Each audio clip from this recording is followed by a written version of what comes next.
Before we start our vampire story, just a few quick announcements. We have officially made affiliate. So I'd like to take a moment to all of you that are tuning in to thank you so much for your continued support of this series.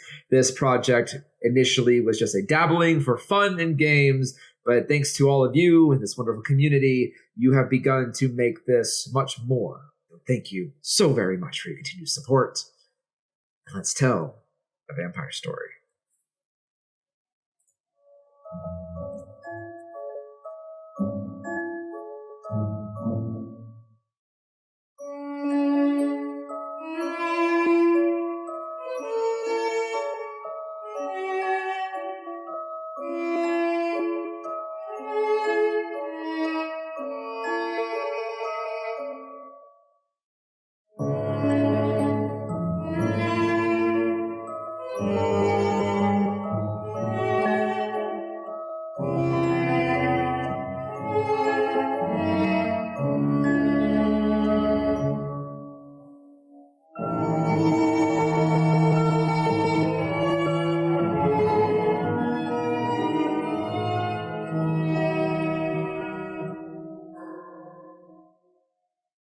Keep feeding my soul, okay? Keep feeding it.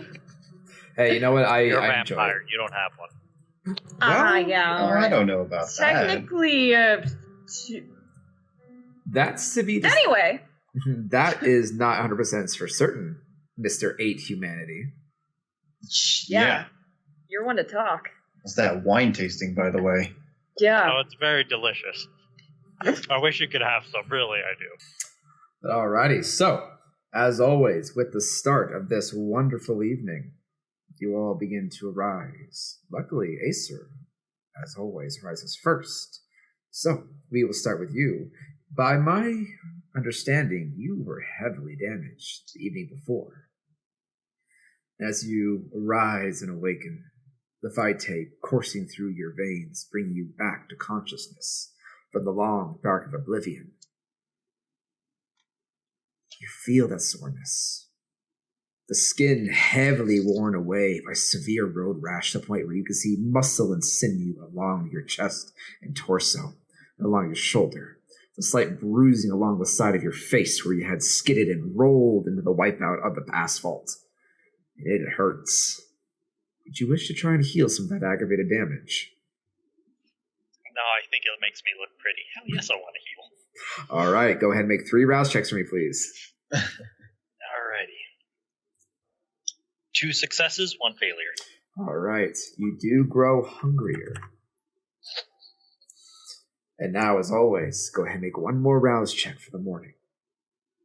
Or evening, in this case. Aha, success. Alrighty. As you wake and you will the vitae to the surface, mending the damage piece by piece. The wounds on your face close up nicely, and the ones on your chest begin to stitch up. You can see flesh stitching and reattaching itself, closing in the gaps. There's now a nice thin layer of fresh pink flesh over the muscle and sinew that was freshly exposed. It's not completely healed, but it'll take some time. But you are better. And in the meantime, you feel that cage just as your beast just drags its nails across the bars of the inside of your body.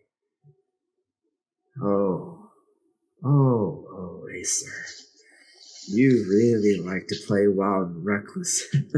Someone's got a temper that likes to get them in trouble now, doesn't it? I'm pretty sure that's your temper, but we're not going to talk about it today. Acer. You will learn someday that we are one and the same. Your temper is my temper. What I want is what you want. And we will always be together. I am not you, and I will never be you. Laughter just kind of fades into the darkness as you pull yourself to consciousness. And as I wake up and just kind of look around, I'm just going to be like, what a dick. And he's just going to get up and he's going to just shower, do his morning routine. Easy enough. Is there anything you'd like to start into on your fresh early hour of the evening? Yeah, actually, at this point, he's going to go ahead and start pulling a bunch of modems out. And he's just going to start stacking them one on top of the other, kind of at the side where his table is, right next to his computer. Mm-hmm. And he's going to hook that up later. But as of right now, he's just going to get things ready because he anticipates that he's going to be meeting a really strong hack soon. So Okay, so it's going to be interesting. You're going to spend the hour morning just trying to upgrade your station. For now, yes. Okay, how many resources do you still have access to for this chronicle? Let's see. In terms of resources, 2 resources. 2 resources. Okay. I'll say with the remaining resources you have, most of this equipment is not necessarily extremely high tech, and you can pick it up fairly easily. So yeah, so you have what you need. While you're delving at that for the next hour, time goes on. The treatment facility still continues to operate. Rudy walks down the halls very casually, whistling a small tune. His mood strangely always uplifting. In fact, he does kind of pass through your lab, and you see him kind of poke his head. He goes, "Hey, Gremlin, how you doing?" What up, Hotshot? Hotshot? I saw the recordings. I saw how you took out that guy's leg. For fuck's sake. Yeah, everyone won't stop talking about that. Don't worry, I saw all the recording. I saw him sneak up on you and almost knock your ass out, but, yeah, it didn't work out too well for him, did it? You know what? Next thing, you'd never want to sneak up on a very big man. We're prone to jumping. I saw. It was really awesome. I thought it was completely cowardice, but you know what? I'll take it. No, that was his fault for sneaking up on you. So, he kind of like slinks in, he kind of looks behind him and kind of closes the door. I have a question. I'm not gonna get shot, am I? Oh, God, no. I don't think it mattered for you anyway. I'm sorry? Oh, did, Grace not tell you?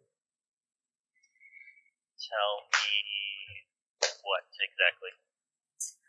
Mr. Holland, which power did you decide to give Rudy? Sense the unseen or corrupted vitae? He's already been frozen vitae. I feel like it'd be rude to rob him of it. Fair enough. Rudy seems a little bit giddy about this as he kind of walks over to your lab table, pulls out just a couple pieces of glassware, and you can see him just put a little bit of like tissue paper and like paper inside the glassware beaker. Like, dude, check this out. You watch him pull out a small switchblade and slide his hand open real quick, and he holds it over the glass, and you watch as the metal, the paper and debris within the beaker begin to melt and eat away, just like Grayson can. He goes over to it really curiously and just kind of looks at it as it eats away the paper, and just kind of slowly turns to Rudy and is like, "Holy fuck, he told you?" He more than told me, he ghouled me, I think what he called it. Cool. Yeah, he made me drink some of his blood, which tasted a lot better than I expected. That really freaked me out. But I feel fucking fantastic. Like, I had an old prison injury in my back where some bastard shanked me in the spleen and it doesn't hurt anymore. I feel 10 years younger, and I can do this. Okay, hold up a sec. And you see him, like, open up a drawer, get out a little notepad, and just, like, bring out a pencil and just be like, okay. Feel better. Okay, what was the process? How did he do this? And you just see him, like, writing down, like, little notes. He just had me drink from him. He opened his veins up, and I had to drink a lot of his blood, which it was like the consistency of Mrs. Buttersworth. Fascinating. Seems a lot of the ancient text is pretty much completely off on how ghouls are created. That's interesting. Frankly, I damn near had a heart attack when he told me all this was real. I thought he was fucking batshit crazy. I walked into his office trying to tell him what happened the day prior and that I was probably going to quit because I felt like I fucked up big time. But when he explained everything, yeah, I panicked. But he like makes little fang motions with his fingers. He showed me his teeth. And then I panicked some more. And then he made me an offer. Wow. Okay. I'm going to be completely honest. I didn't think you'd do that. I thought he'd just wipe your memory. You know, how, like, the other guys did to you. Yeah, he explained that one too.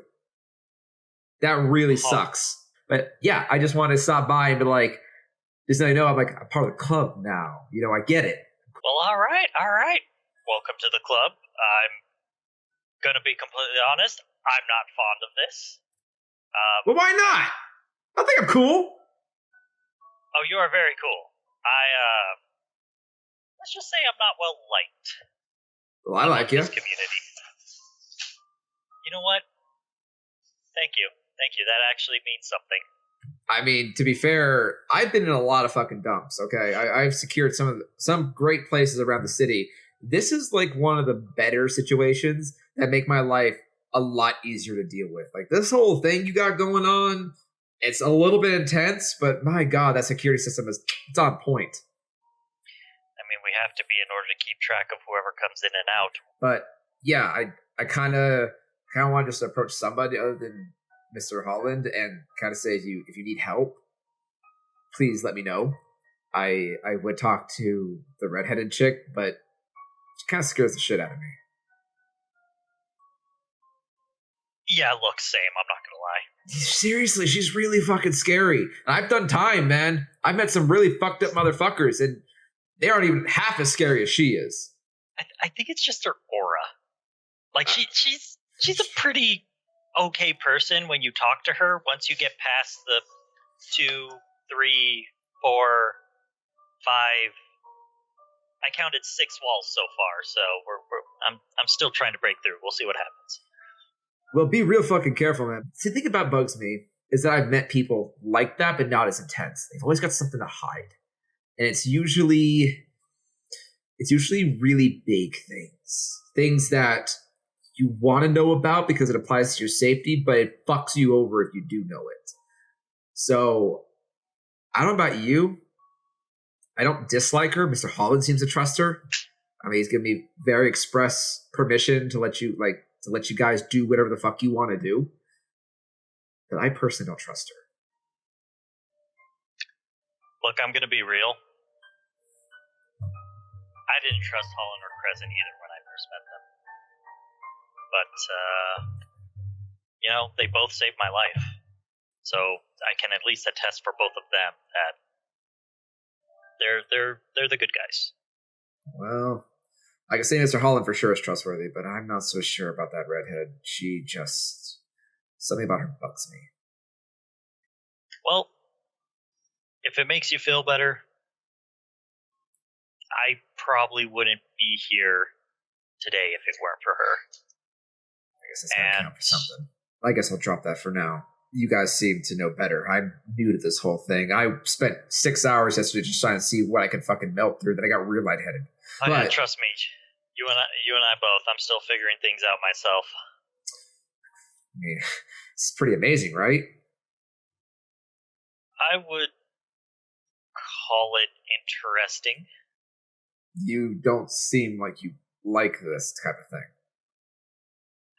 I don't know how it works with ghouls, so I would love to talk to you about that at some point. But for me, I can't get near people I care about without risking me eating them. That's not something that I value very highly.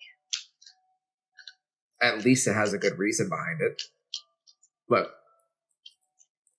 I will admit, when he told me he was a vampire, I mean, Mr. Holland, it kind of all hit me, this whole treatment center thing. Yes, he helps people, but it all kind of clicked. It's a fucking cover. He has to eat.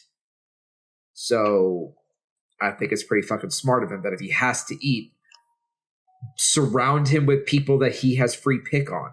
You know, I may be a simple man, but I'm not stupid. Like, once I spent all night thinking about it yesterday. I'll say this. Despite the kind of shadiness of that deal, at least it's for a reason. I did some hard time, man. I met people that should never see the light of day. Period. These people have done horrible, monstrous things because they were bored or somebody stole their car or they wanted to settle a debt, or they were getting payback against someone else that somebody else cared about them because they stepped on their toe the wrong way. Like, these people have done fucking horrible things for no reason. But at least you guys, you may eat people sometimes, but you do it because you have to live. It's not like you actively always want to. You don't really have a choice. It's like being a diabetic. At least I can thank you for seeing that side. I mean, I don't have to eat people. I haven't had that urge yet. I thought I was going to, but hung out with my friends all morning, and they just look like people to me. So I guess schools don't need to do that. Mr. Holland said I wouldn't have to, so I guess that pans out. But the way I see it is, it took me a minute to swallow this whole thing, but at least if you accidentally hurt somebody, it's for a reason. It's not great, per se, but I kind of get it. Well, at the very least, it's something I'm looking to avoid, if at all. Well, luckily, you're in a pretty controlled environment. Yeah, luckily. Can't believe when they caught me in a tree, this was going to happen. He just kind of smirks at you with an eyebrow raised. Right. I didn't expect... You know what? That's a long story. I'll tell you later. Don't worry about it. Also, the only thing I want to let you know is that some of our cameras have been glitching. Really? On occasion. Which ones? Mainly in the upper levels, around 2 and 3. The high security ward. You just see him just click a couple buttons, type in a few things, and bring up those 2 cameras. These 2 right here? Yeah. And you look on the camera, it's mainly around the holding cells. Okay. Since you're one of us now, that, never a good thing. Crescent has that same issue with tech. Oh yeah, I noticed that was a thing. The other night, her and Mr. Holland were up there, and I saw Crescent walk onto frame, and the camera freaked the fuck out. Yeah. If you see a camera freak out, and you don't see Crescent, that's a problem. Oh, and do you know why they left such a mess in there? I'm just curious. A mess? Yeah, I told you, Mr. Holland and Crescent, you said her name. It was Crescent, right? Yeah, they were up there, I think, night before last night. And then I saw them leave, kinda. The video is really fucking fuzzy. But when I went to go check it out, just out of curiosity, it was just filthy in there. Like someone started a fire. He's just gonna get real serious all of a sudden, kind of straighten his back, and just be like, I have to check something. Did I upset you? I'm sorry. I was just wondering if you knew anything about it. No, you definitely did not upset me. Thank you for the information, Rudy. If you see any more glitches, let me know. And he's gonna walk on out, and he's gonna go up to the holding cells. Oh, okay. Bye. You make your way out of the lab, moving your way up to the facility, up into the upper levels. How long you are about security entrances, where you would keep your couple holding cells for difficult, quote-unquote, individuals. And I'm going to go ahead and I don't know which one he was in, so I'm just going to open all of them and just start checking all of them. First 2 of you open up, completely clean. The very last one. It's not as filthy as Rudy had described it, but opening it, go ahead and give me a Wits Plus investigation. Okay. 2 successes. 2 successes. The room is fairly clean. However, as you kind of kneel down into the padded cell of the room, the cloth floor and walls, they're a little discolored. You get down and rub your fingers over it, and there's a fine layer of ash. He's just going to kind of rub the ash between his fingers. Just kind of take one more look around. Come out, close the door. Fuck. And he's gonna go find Grayson. And at this time, both Grayson and Crescent, you both begin to arise. As I'm to understand, you both also have aggravated damage. Is that correct? That is correct. Both you guys, if you wish to heal, give me 3 rounds checks. I certainly will. Mhm. 3 successes for me. Beautiful. 2 successes for me. Alrighty. So, Mr. Holland. Actually, we'll start with Crescent first, as it'll be slightly quicker. But Crescent, that burn on your shoulder as you wake up in your dimly lit room. A small bit of candle blazing off in the corner, giving you a nice, gentle moonlight begins to seal up. You can feel the stiffness in the flesh begin to return to soft and supple and marbleistic. You rub it over, and that burn is now gone. Your wounds are healed. But in the meantime, as you take a small shudder, you feel that vibrant, bright orchid within you begin to bloom ever further. You begin to salivate as it pulls more and more from you. You're under control for now. Your teeth are starting to itch a little.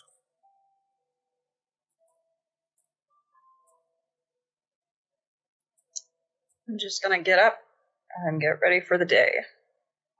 Fair enough. And how would you like to get ready for the day?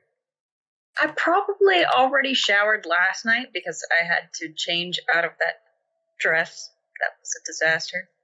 So I'm going to assume I'm good to go, and I'm just going to get on my leather jacket and my regular clothes. Feels good to be in regular clothes and not a dress. And head out and see if I can find Grayson or Acer up. Fair enough. Oh, and also weapons. What weapons? After last night, I'm grabbing my guns, and I am grabbing one dagger. All right, so you're going to holster a dagger in your sleeve, and you're holstering both your pistols into your under shoulder holsters. Yep, the corset holder. Easy enough. Back corset. And how much ammunition are you going to try and carry on with you at this time? Let's go with like 2 mags. 2 mags each? So you want a total of 4 or a total of 2? She would be overly prepared after last night. So yeah, let's go with 4. Okay. It's a little hard to hide these things conspicuously on your body. You managed to do so, but you are aware if you get patted down, it's not going to look too good for you. But you can deal with that as the time comes. But as you begin to make your way out, we'll fade on over to Mr. Holland. You have sustained many injuries the past evening as your attire continues to rapidly diminish. Deteriorate by the quantity. But one is always prepared. Fair enough. But regardless, the many injuries you have sustained between being beaten, stabbed, burned, collapsed on top of, all one by one begin to heal and mend. Finally, the bruises are starting to fade, the flesh begins to thicken. You're still black and blue quite a bit across the chest from when you have been buried within Crook's rubble. Mm-hmm. Luckily, you do not get hungrier.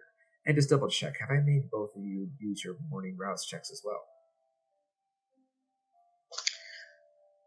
No. I don't believe we have. Give me one more rouse check for the both of you. Fair enough. That is a success for me. Beautiful. Success for you as well, Crescent? Yes. Beautiful. Neither of you get hungrier. But as you kind of reflect on your wounds, you start to get up. Mr. Holland, you start hearing some very aggressive footfalls as Acer, how do you barge in? I'm going to knock on Grayson's door, like almost with a bit of urgency. Just...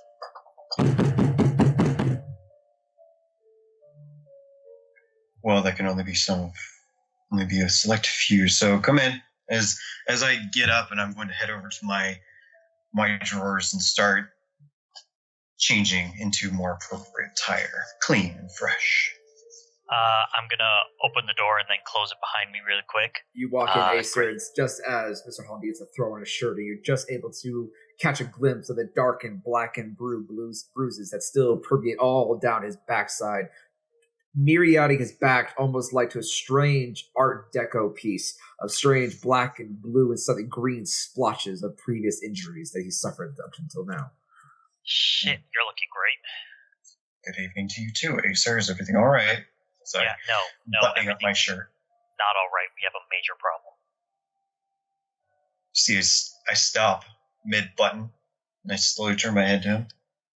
Yeah, our little disfigured friend is gone, and there is ash all over his place. So I can only assume someone snuck in here somehow and killed him. Or made it look like a death. I don't know yet. I have yet to review the footage. Point is, he's not there. He's not there because we made sure he's not there, Acer. And before you even start, I'm just going to preference this with, do you really want to know? I mean, do you really want to know? Or do you want to just trust that we took care of it? There's ash all over his holding cell. What exactly did you take care of? I'll take that as a yes. You do want to know then. He's taken care of. A very subtle chill in the air, Acer. Those words kind of hang very heavy.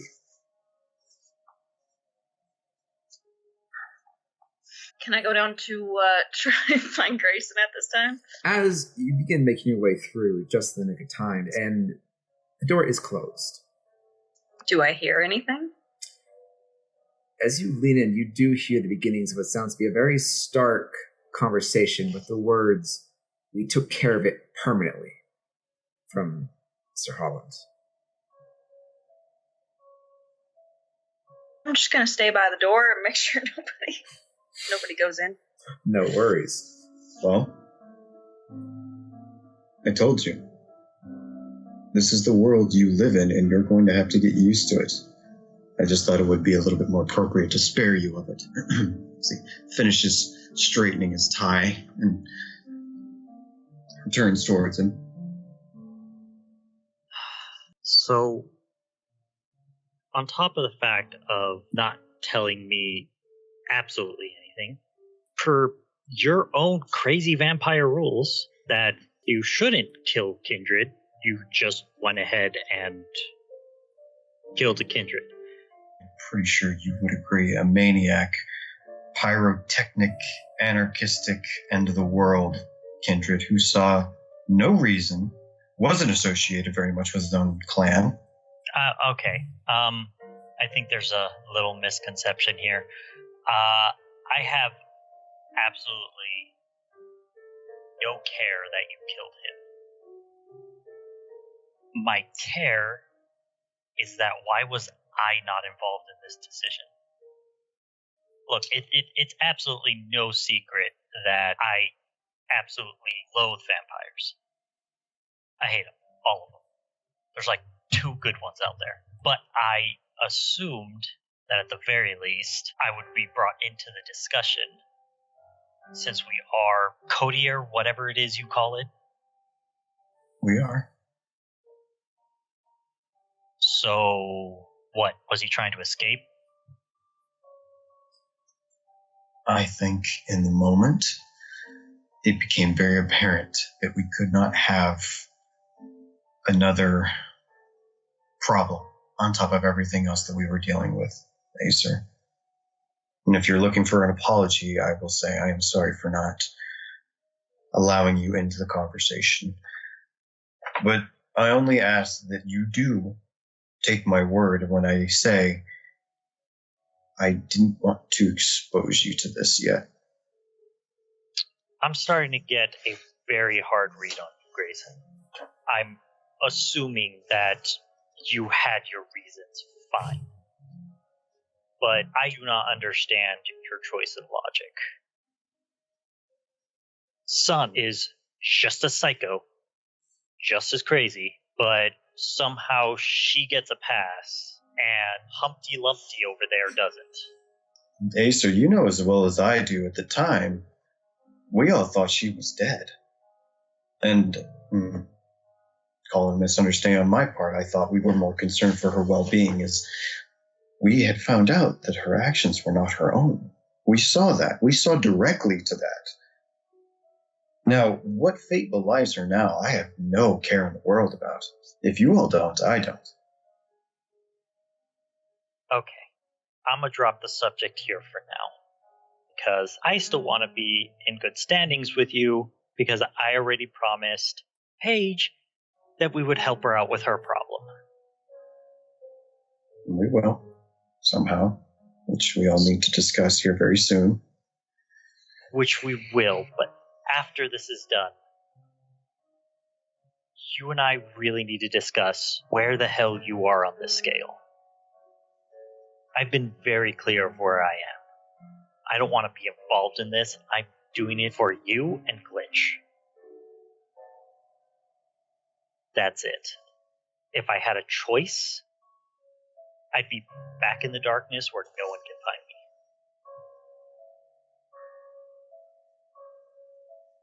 This is a better option, Acer. I'm just saying. They would have found you eventually. I know they would.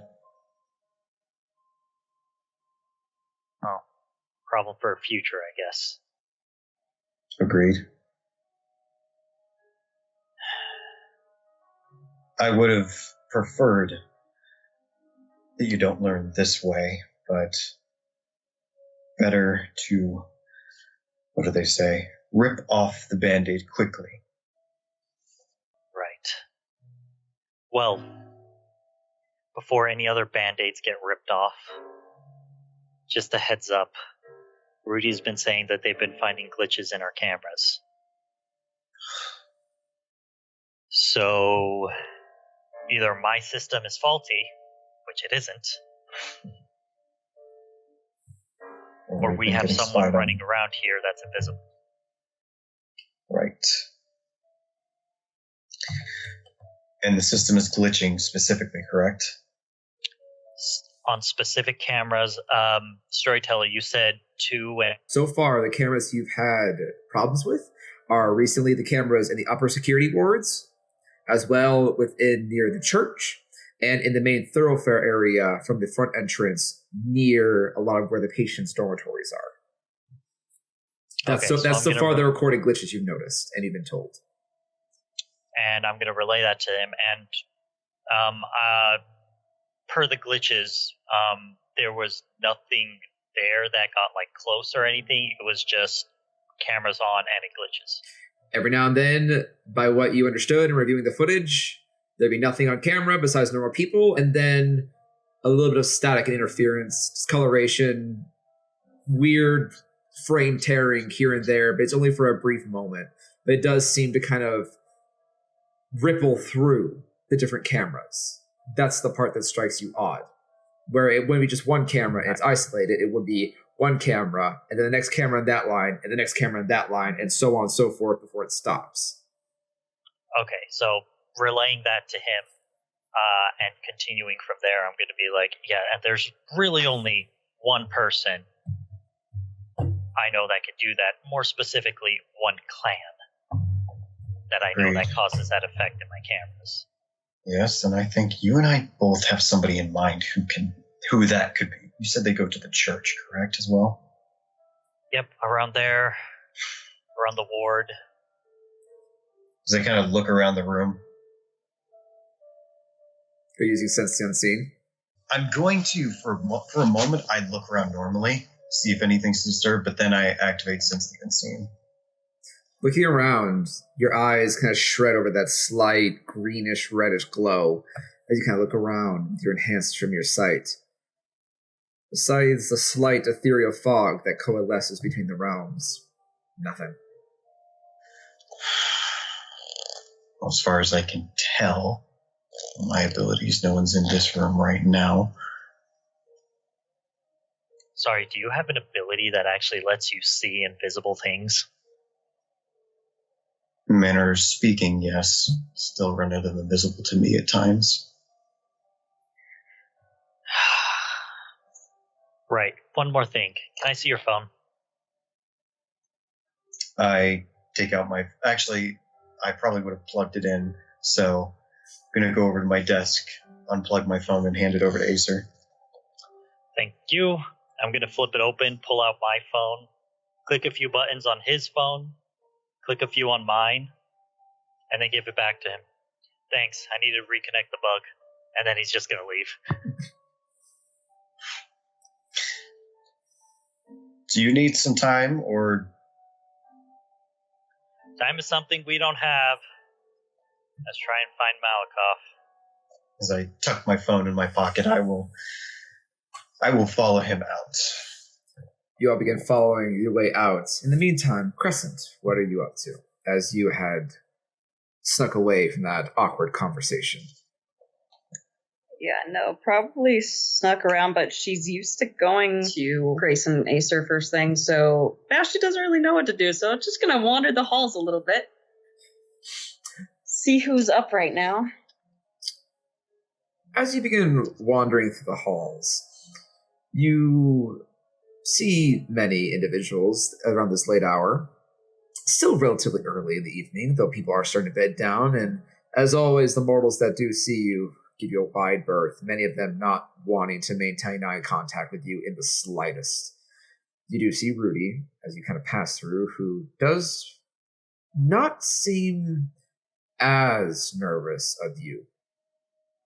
But he does watch you as you just come on by. Just not provokingly, but he doesn't break eye contact with you as you kind of walk by one of his current security posts. Continuing onward, though, as you make your way into the main lobby, you see a man standing at the front desk. He's like leaning over. Hello? Is anybody here I can talk to? I need some help. You see this man. He's fairly tall, about 6 foot or so, darker skinned, dark hair that's been kind of shaved very tight at the sides and balding near on the top. He's got a long, very well trimmed beard that kind of comes down the side of his face, and the thick mutton chops that comes down to a very fine, trim and round. He gives him a very angular jaw. He's fairly fit, but a little bit on in his years.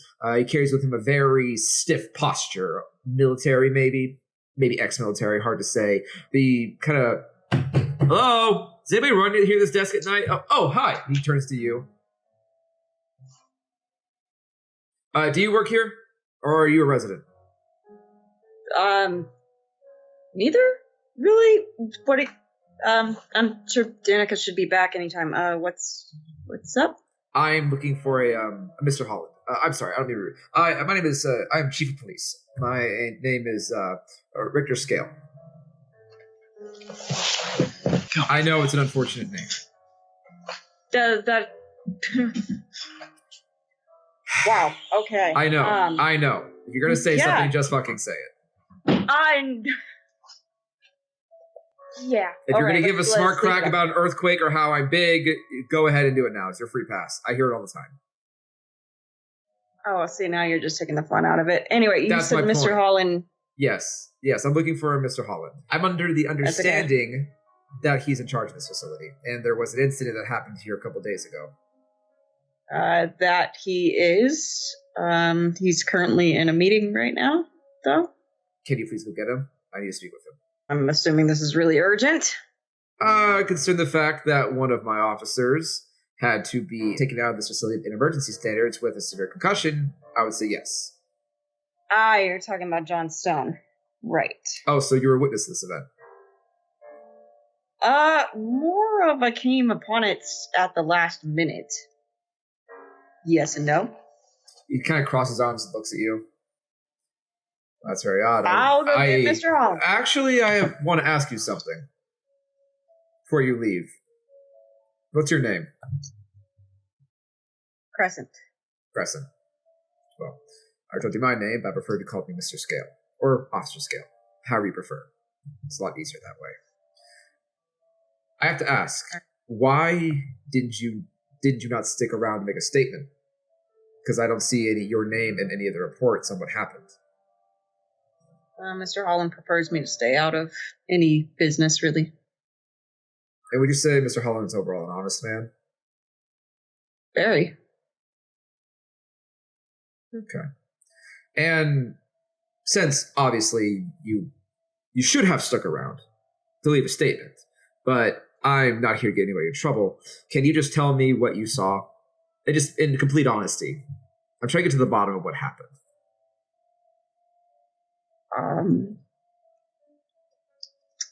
When I came into the hallway, Grayson was bleeding from, it looked like a gunshot wound in his shoulder, I believe. Mhm. And John Stone was on the ground, and Grayson was saying that he had shot him, attacked him. Mhm. And did Mr. Holland seek medical treatment at a hospital or emergency facility afterwards? I believe he sought treatment here. And With medical and Danica. I see. I'll have to speak with them later as well. All right. Well, thank you. That's all I need for my time, though. If, in your opinion, did it seem like there was a scuffle or something odd that you were aware of? Anything that just stands out, really? It's very, I will admit, the whole situation is very odd. Honestly, John has kind of been one of those people that just kind of pokes around and expects something to be wrong with Grayson. It's like he's looking for something to be wrong with Grayson, so I wouldn't be surprised if he confronted him about something.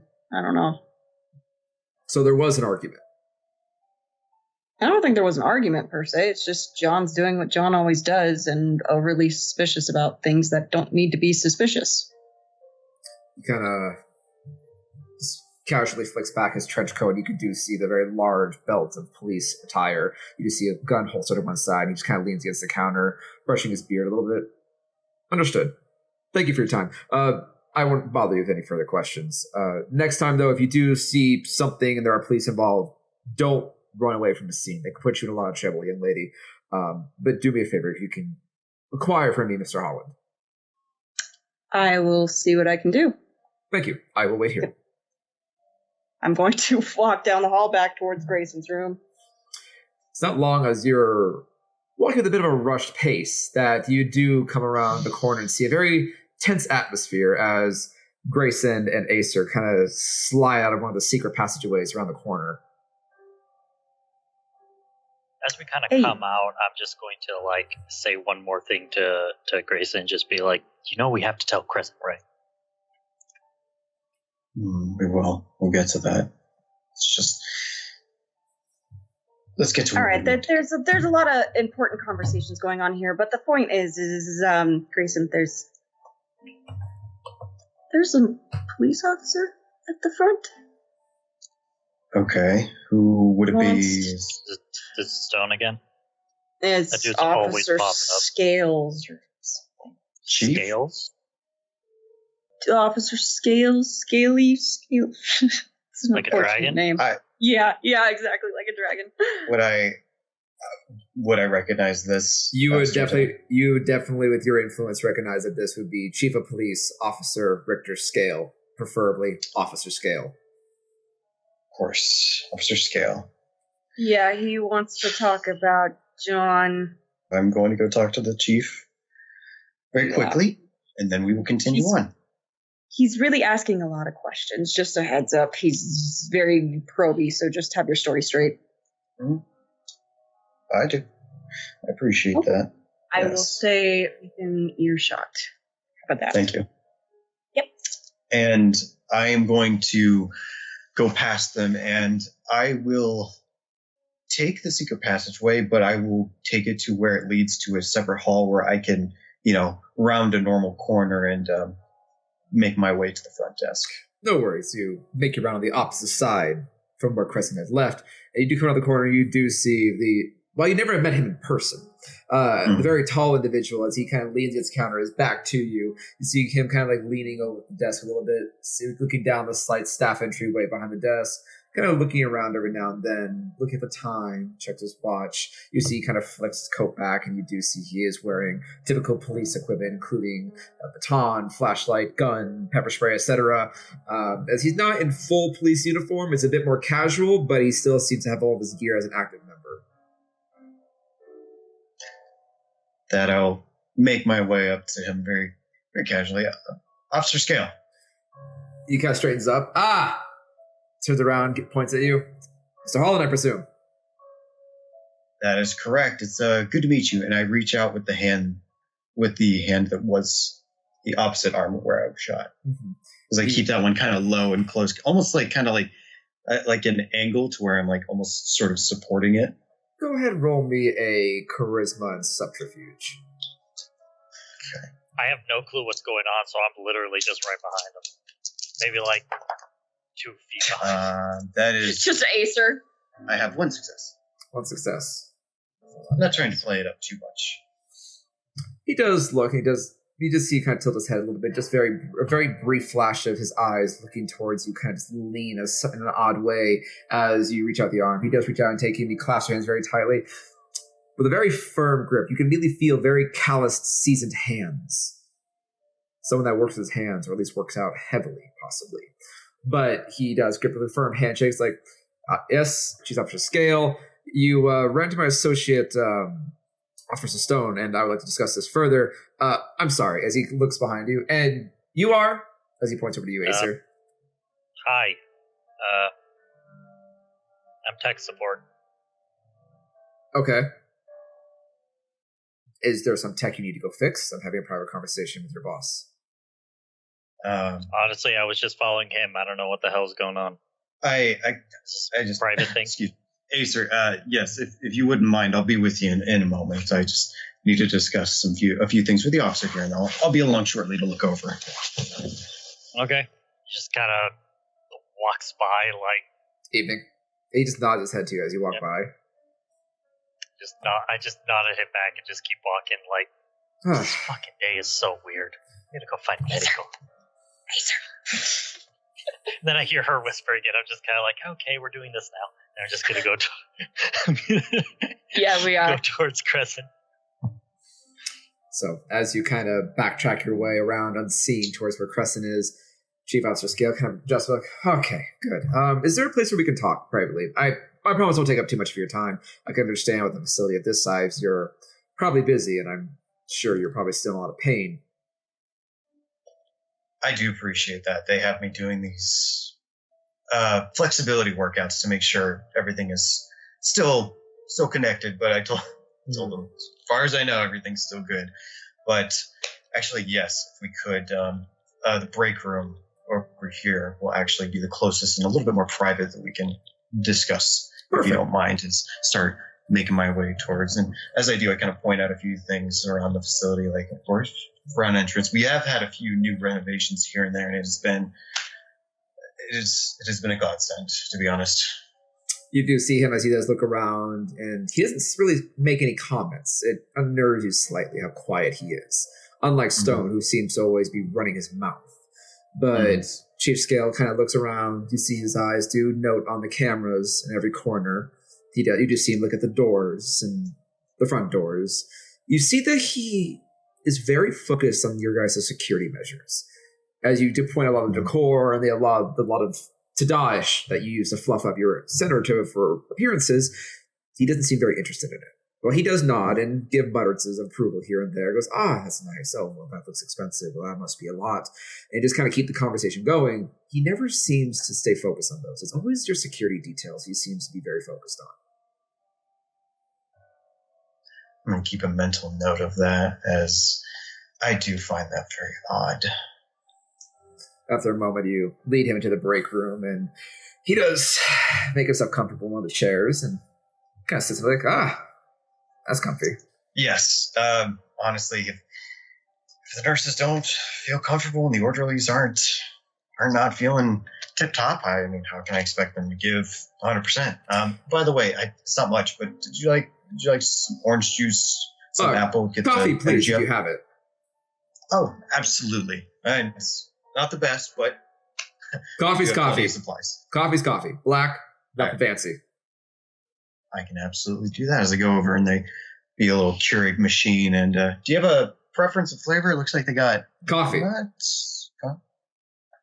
Taking it strong. Roger that. So while we're waiting for that, as he kind of leans back in the chair, got a minute.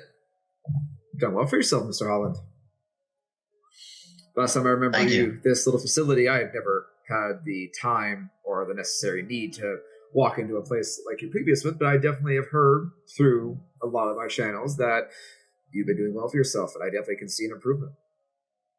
I appreciate that. I'm honestly just trying to do right. Just trying to do some right, you know?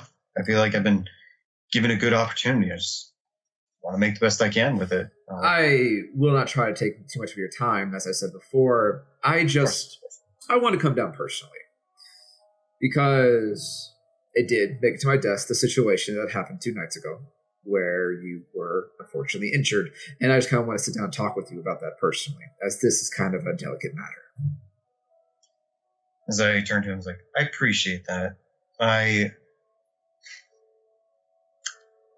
he kind of puts his head down, I'm sorry, I'm still in a bit of shock from it. It was, I don't want to say dramatic, but it certainly was. Oh, I would definitely say dramatic. It's not every day that I get a report slapped onto my desk first thing in the morning that says one of my officers had shot someone.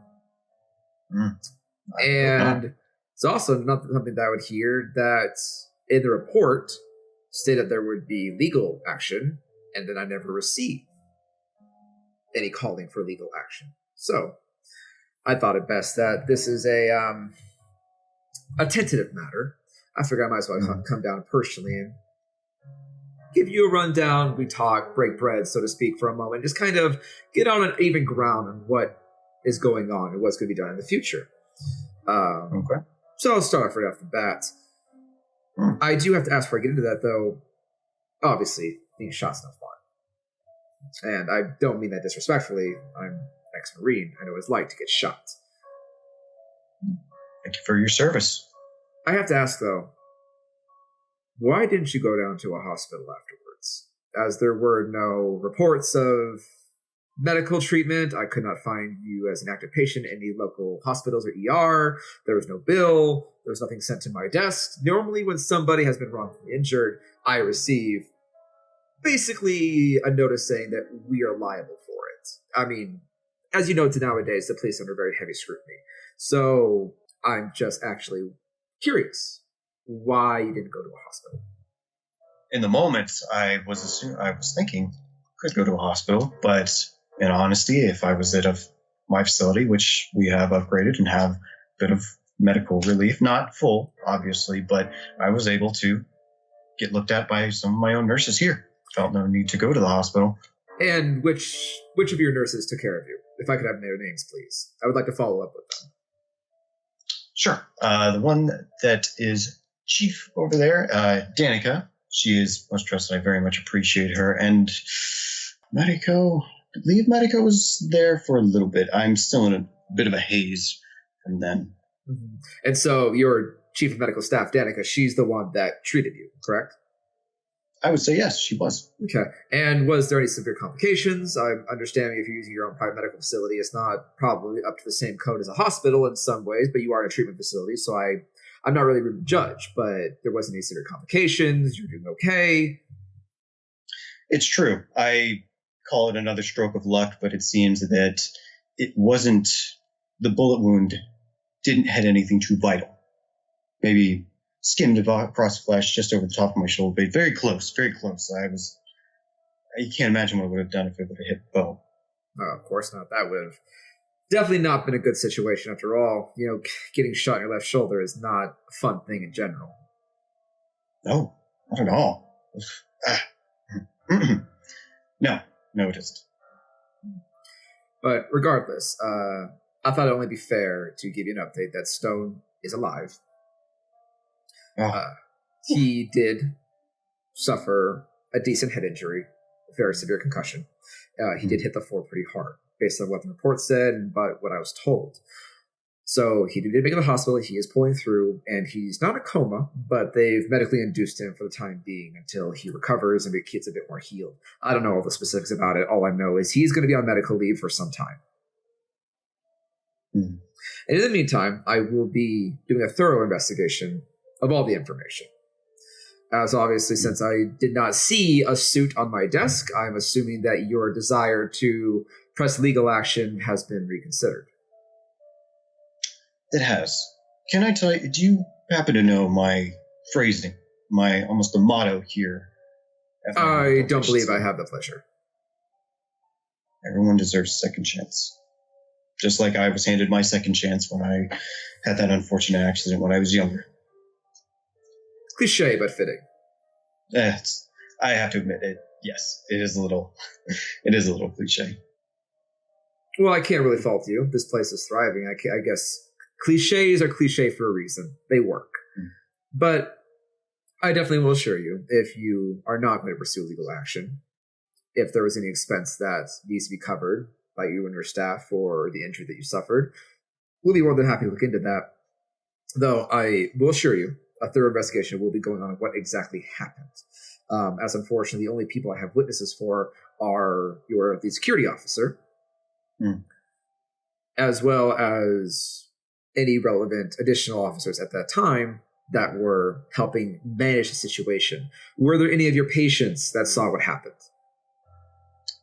Any of my patients at the time? No, I believe not. Usually at the later hours, we try to make sure the patients get taken to their rooms, start to settle down. We try to enforce a healthier lifestyle. And of course, that starts with a well-rested mind. Mm-hmm. And did any of your patients complain about hearing a loud gunshot, or just basically corroborating the story about what I have in my reports? If I remember correctly, not many of them were out and about at all. We had actually gone very close to that bedtime. Most patients are being ushered into their rooms. Understandable. Well, I can definitely say for certain that I'll be handling this investigation personally. This is a very sensitive matter. I definitely know you're well respected within a lot of the community, as you do a lot of good work. The mayor's kind of breathing down my neck to make sure this is taken care of as soon as possible. So I will assure you, I'll go everything with a fine-tooth comb, figure out what happened, make sure it doesn't happen again, and I'll be sure to personally watch the body cam footage of the events that happened that evening to make sure that, basically, if legal situations need to be pursued onto Mr. Stone, that they will be, in fact, done so. I appreciate that.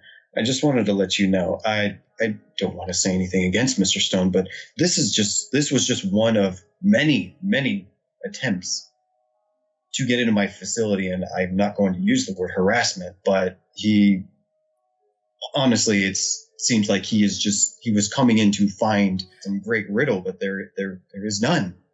Well, I will say Officer Stone is proactive. He usually means well. He just takes his job very seriously. However, what I will give Mr. Stone credit, though, some things have been odd. For example, there have been reports of you being seen in the city several times that match your vague description, roughly around the time where things happen, and you don't happen to be there when we get there. Additionally, there was a supposed anarchy attack on a local bar downtown where your tech support, and your truck was identified. And Mr. Stone was assigned that task to follow up on it. So, I will admit, well, yes, Stone can be aggressive, or maybe a little overzealous. I have to be honest, I'm not exactly where to put you. I know I'm not implicating you in anything. I have no proof, and I'm not charging you with anything. But I will say, the fact is, we do have eyewitnesses of you at a scene of crime, potentially. Stone comes here, you get shot, he winds up with a concussion. You can see why now this is starting to turn into a very gray area, and there are many things here amiss. Now, you have your rights. You don't need to say or tell me anything. But I'm going to give you a chance here. I'm going to take a different approach that Stone didn't do. He may have gotten overzealous. I will find that out when I review his body cam footage to see for myself his actions and what happened that day. But I'm going to give you a chance. What am I going to see on that? And what do you have to say for yourself based on the things that have been happening recently? Just so that way, and I will stress this, any honesty you have is only going to help your case. At the end of the day, I just want to know what the hell happened. As he gets up from the chair, pushing it back slowly, and walks over to the Keurig machine and pulls the cup from the Keurig, and begins to slowly just swirl it a little bit, but never breaking eye contact with you. In this moment, we shall fade over to Grescent and Acer. What are you two doing? Yeah, as soon as they walk off, I'm just going to look to Crescent and be like, want to find out what they're talking about? Yeah, that's what eavesdropping is meant to be for. Okay, good. We'll go in my room. Wait, why? Because I have access to all cameras, including the one in the room where they just went into. All right, fine. Let's go. That must come in handy. Wait, are you watching us all the time? Because that's a little bit weird. Only when I think something's up. Okay, and how often is that, Digit? Okay, first off, I don't know where that came from, but I love it, so we're keeping that. Secondly, You did the nickname not thing. I often. wanted to do the nickname thing. Numbers are usually digits, digit. I appreciate that glitch. Let's go. All right. What was the second thing? The second thing is, no, I trust you guys pretty hopefully at this point. You know, the whole saving the life thing. We'll see what happens with Grayson. And with that, he's just going to walk towards the room. When I go into the room, I'm going to stay away, like purposely step away from the deck. You do make your way in, and you do make note to keep a healthy distance away from anything that you might static out. I'm just going to point to a little chair that has a bit of cushion on it and be like, that's the minimum distance. That's your chair. How did you find out the minimum distance? I've been studying, and then I'm going to bring up the visual, and then I'm going to turn on the audio. So, within a few keystrokes, the visual is up and running, and you turn on the audio just in time to hear Chief Officer Scale repeat the last phrase that I said, which was, now, for you, Mr. Holland, the best policy here is honesty, because at the end of the day, I'm going to look at the body cam footage personally to make sure that what happened that day is thoroughly investigated. But I'm giving you the opportunity to enlighten me on what exactly happened. And I'm going to turn to Crescent, and I'm going to be like, I'm sorry, body cam footage? That's what he said. He said body cam footage. Can you hack that? Can you do something about that? Can you just Okay, do your thing? First off, why would I hack that? Stone shot him, right? So just let him review the footage. You see, Stone shot him after he, revealed, so I don't know why he did it, honestly. It was kind of ballsy and very unlike Grayson, but I'm not saying anything against it. It's just probably not the best thing to be on body cam footage with. Alright, so if I'm getting this straight, you're telling me that Grayson decided to pull a ballsy move and reveal himself to our resident little stoner friend just so he can shoot him and claim that it was self-defense. Am I getting that right? I don't know if that's exactly what happened. You're gonna have to ask Grayson, because I don't know what was going on in his head when he did that, but the point is that there's some things on the cam footage that probably should never see the light of day or night. Oh, well then, that's fantastic. I'll just hack into the camera and then everything's peachy. I'll just erase the footage, right? No! Yeah, I mean, That's not how it works. You know why? No, because that's body cam not footage how it works. doesn't Okay. connect to the internet. It is isolated. In order to delete that shit, we need the fucking camera. As this conversation is going on, you do see there is a camera in the room, and as you feel that bit of threat sense kind of start tickling in, and you realize you're dealing with somebody a bit more refined than Stone, you happen to just glance up slightly and see that the camera in the break room just readjusts to be centering you perfectly into frame, and you can assume why. Acer, go ahead and just roll me a charisma and insight. Oh, 2 successes. 2 successes. As you have this conversation, you look at the camera, you can see Grayson's working really hard to try and stay calm. And based on what you're looking at, it doesn't look like Officer Scale has noticed Grayson's tail, though. He's playing with the side of his chin, adjusts a little bit, folds his hands over his lap, but he slowly kind of closes his fingers around his wrist one after another. You've started been around Grayson long enough to start to know when he's uncomfortable. As you guys have been in a myriad of uncomfortable situations, Grayson is very uncomfortable right now. And he's trying his best not to panic. Alright, we're doing this then. I'm going to open up a command prompt. I'm just going to What are you doing? Type in a couple keys. Well, you see, our Titan here is not really so much a Titan right now. So we got to get him out of this situation. I'm just going to make a small little disturbance that kind of needs Grayson in order to, do his thing. Basically, I'm trying to get him out of that situation. Yeah, do it. Please. Let's see. Let's go with... Who's in room 28B? 28B. You would remember from the patient files that as you flip through would be a Bethany Strider. Okay. And I'm going to go ahead and grab my phone, and I'm going to call Grayson's phone. It takes a moment as you are in the midst of this conversation. All of a sudden, your phone in your pocket, as Officer Scale slowly sips his coffee watching you. You going to answer that? Excuse me. May I? Of course. Do you step out? I can wait here. Yes, give me one quick second. As I open up my phone, kind of take a few paces away. No worries, Mr. Holland. I'm going to just enjoy my coffee. Of course. As you step out of the room? I do. Okay, you slowly get up and step out of the room as you answer the phone and you hear Acer on the other line. Hey, Tyson, look, 28B has kind of been a little testy. We're going to need your help to calm them down. This is going to take extensive time in order to do, and I really hate to interrupt your meeting. Really, I do. I don't. But seriously, get out of there. Okay. Just try to keep them calm best you can. I'll be there in just a minute.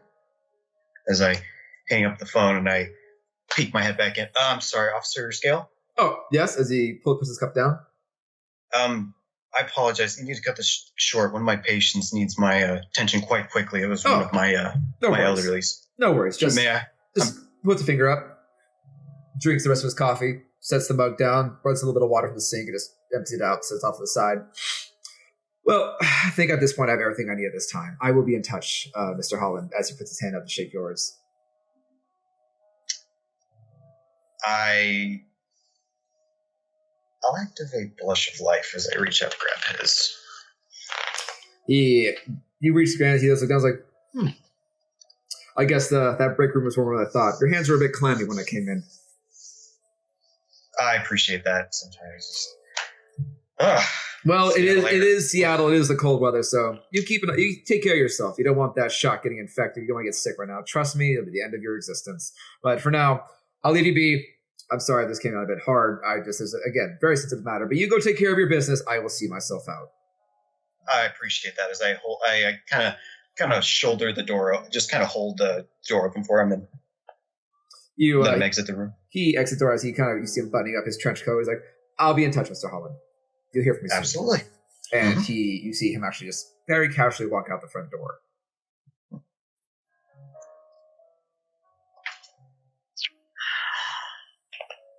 All right. Make my way down to the lab. Talk to me about this is getting too much. This is getting so freaking ridiculous. How many secrets am I being kept from? Say what now? First, it was something that I'm going to let him explain. Now, this thing with Stone. What the hell is going on? I mean, a lot of shit happened in a short amount of time. Yeah, no kidding. Brace yourself. He's about to tell you something that's a lot more shocking. As on cue, the lab to your door opens as you see a very concerned and furrowed-browed Mr. Holland walk in. So? I'm beginning to get more and more fed up with the fucking ineptitude of these cops in this city. Considering one of them has body cam on you, I'm assuming you mean another cop? Yes. Alright. How likely do you think it is that he has it? He seemed awfully confident.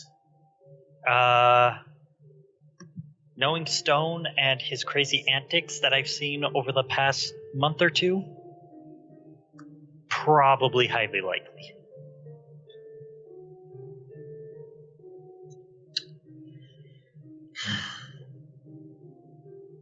Malakoff is going to have to wait. We have to take care of this.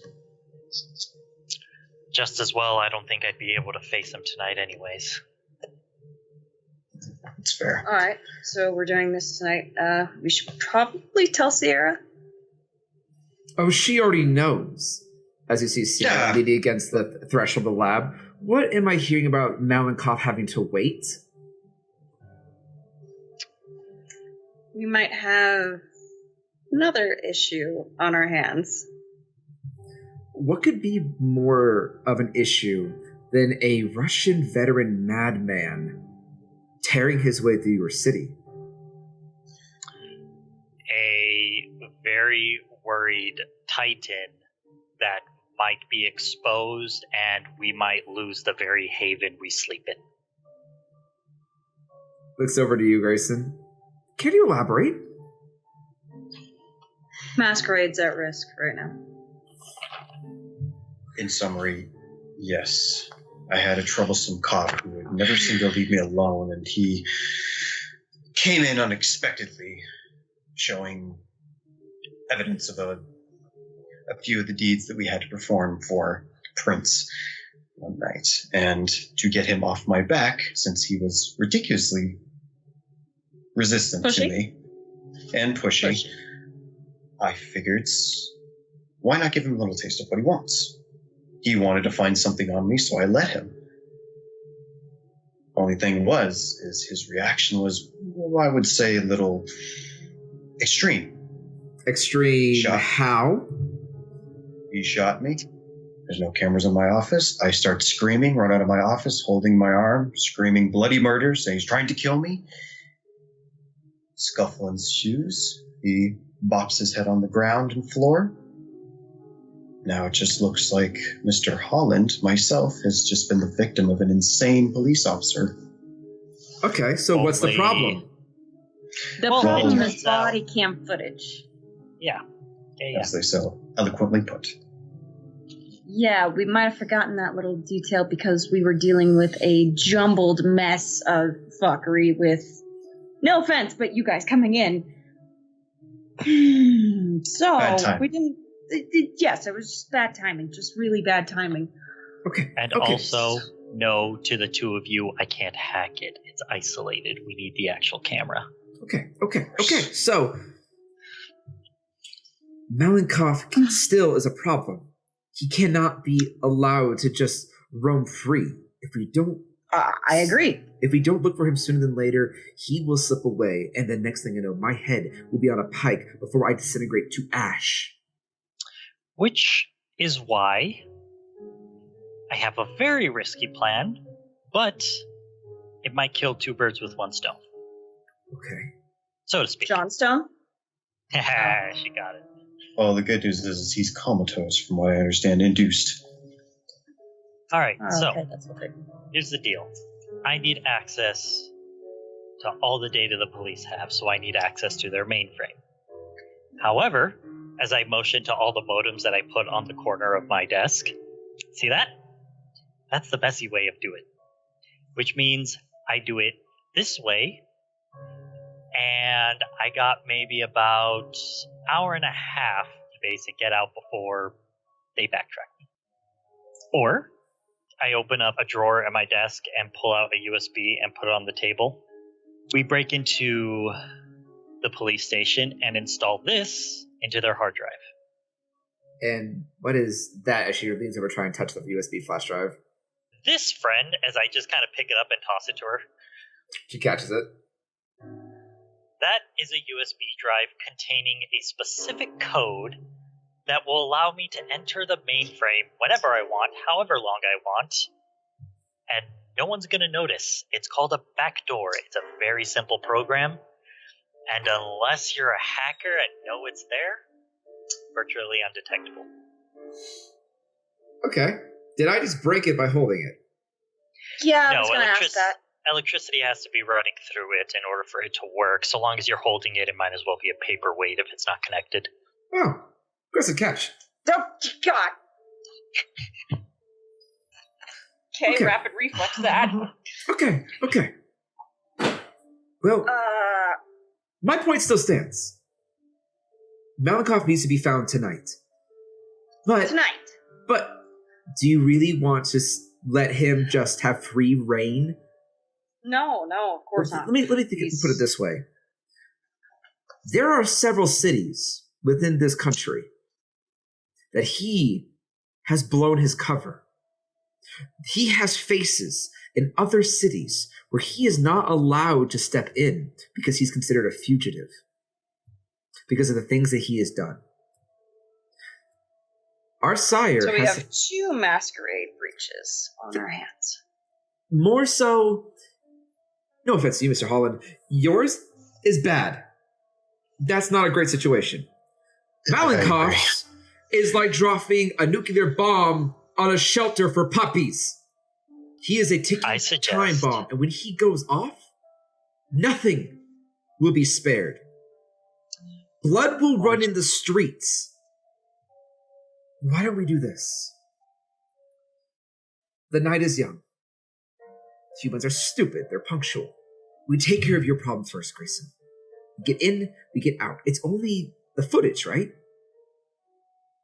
Indeed. If there's no footage, then it turns into he said, she said, and in this case, I'm the only one with a solid statement, and everybody else will just that we have camera footage from the aftermath. Exactly. Me so getting away. We sneak in. We take care of the footage. We get out. And then we go find my older brother before he causes a real problem. I think that's a fair plan. And if Acer is right, we may be able to know his location and take care of my problem all at the same time. That sounds like a plan to me.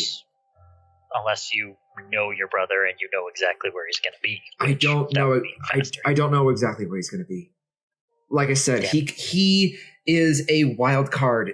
The thing about it is, the only thing I know for sure is that when he is stressed and he wants to let loose, he indulges heavily. He may not do it in Elysium. He may not do it in front of kindred. He will keep his face. But he's not above tearing apart a hospital. He's not afraid to walking into an office building and killing every single man, woman, or child that is in there to satiate his bloodlust. He will rip and tear if he so needs to, and he's done it before. That's what I'm worried about, and that's why I came to you guys for help, because I can't stop him. At least by myself. So, if we wait long enough, he is going to cause a problem. He will definitely cause a problem.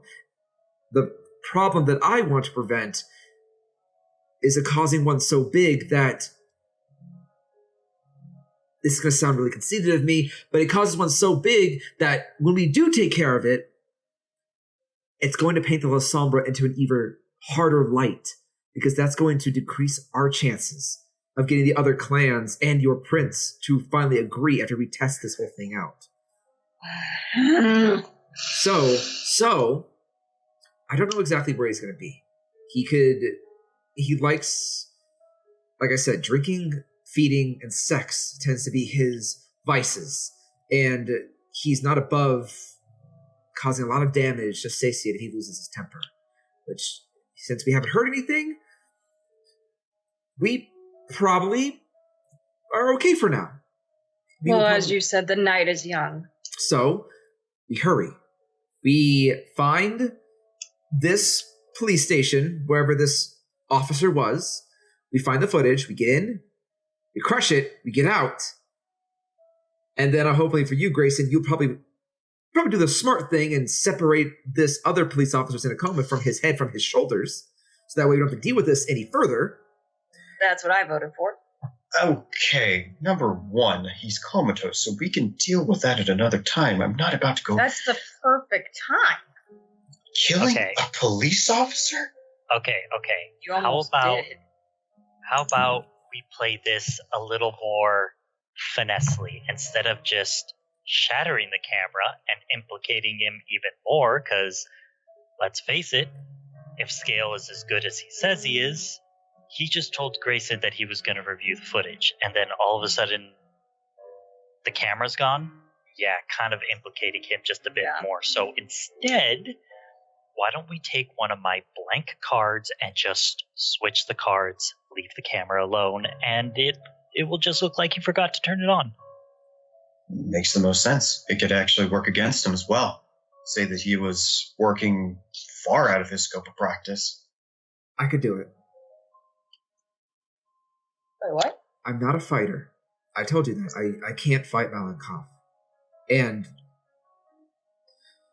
you see her kind of grip very tightly at the air. She kind of adjusts her shoulders, and you can see a very wide-eyed look on her face. I'm terrified of him. And there's sure as hell he probably already knows by now that I probably betrayed him.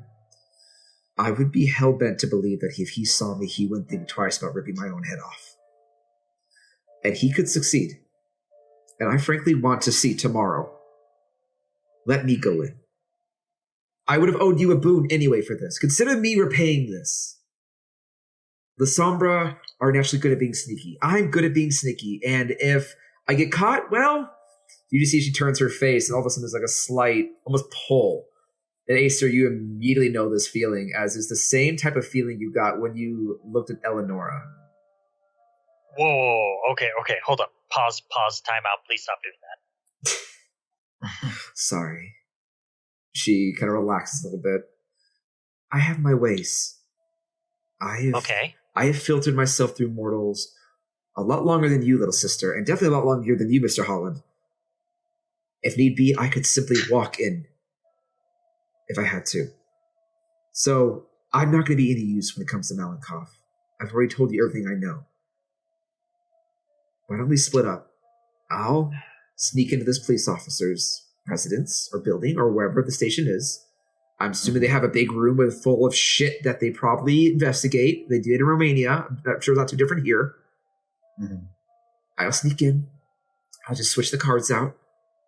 And even if I get caught, they're just going to walk me out like I was a witness. I'll even get in super easy by saying I've come as a witness statement to say something on your behalf. I was there, quote unquote. I can lie. What are they going to do? Okay. I mean, to you specifically, nothing. I want one thing to add. If it's not in the storage locker, it may be in this officer's new room. Officer Scale. That's just in case it's not in the evidence locker. Officer Scale. But you're looking for an Officer Stone. He's the one's camera. Officer Stone, Officer Scale, Officer Stone. I can do that. And okay. I mean, Scaly Stone. If I say I'm here as a witness for the night that happened, if he's really as pushy as you say you are, he's probably going to want to talk to me personally anyway. Which, unless he's a very unique individual, putting on a little charm or a little fear, I could be persuasive. So let me do this for you in exchange for what you're doing for my brother, because I don't know what's going to happen. I don't know how you're going to find him. I don't know what you're going to walk yourselves into. And it's the least I could do. And me personally, no offense to you, Mr. Holland, you've been very, very gracious. All of you have been, but this is like a minuscule blip of a problem in comparison. At least to me. So... Well, I'm not going to say she's wrong, because she's not.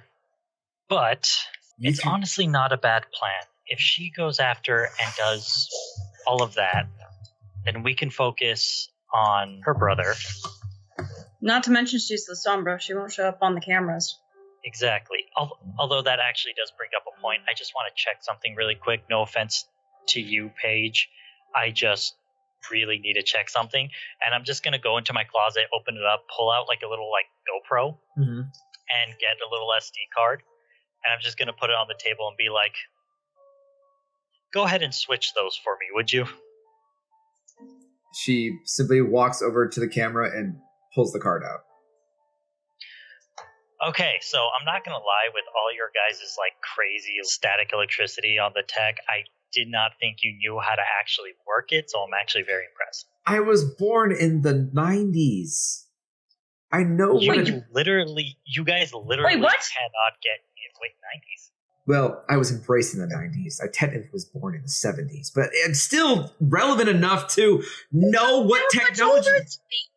I'm not like the elders who were alive during the fucking biblical times. How old do you think I am? No. That's not besides the point. Point is, I know what technology looks like. I don't use it because I can't.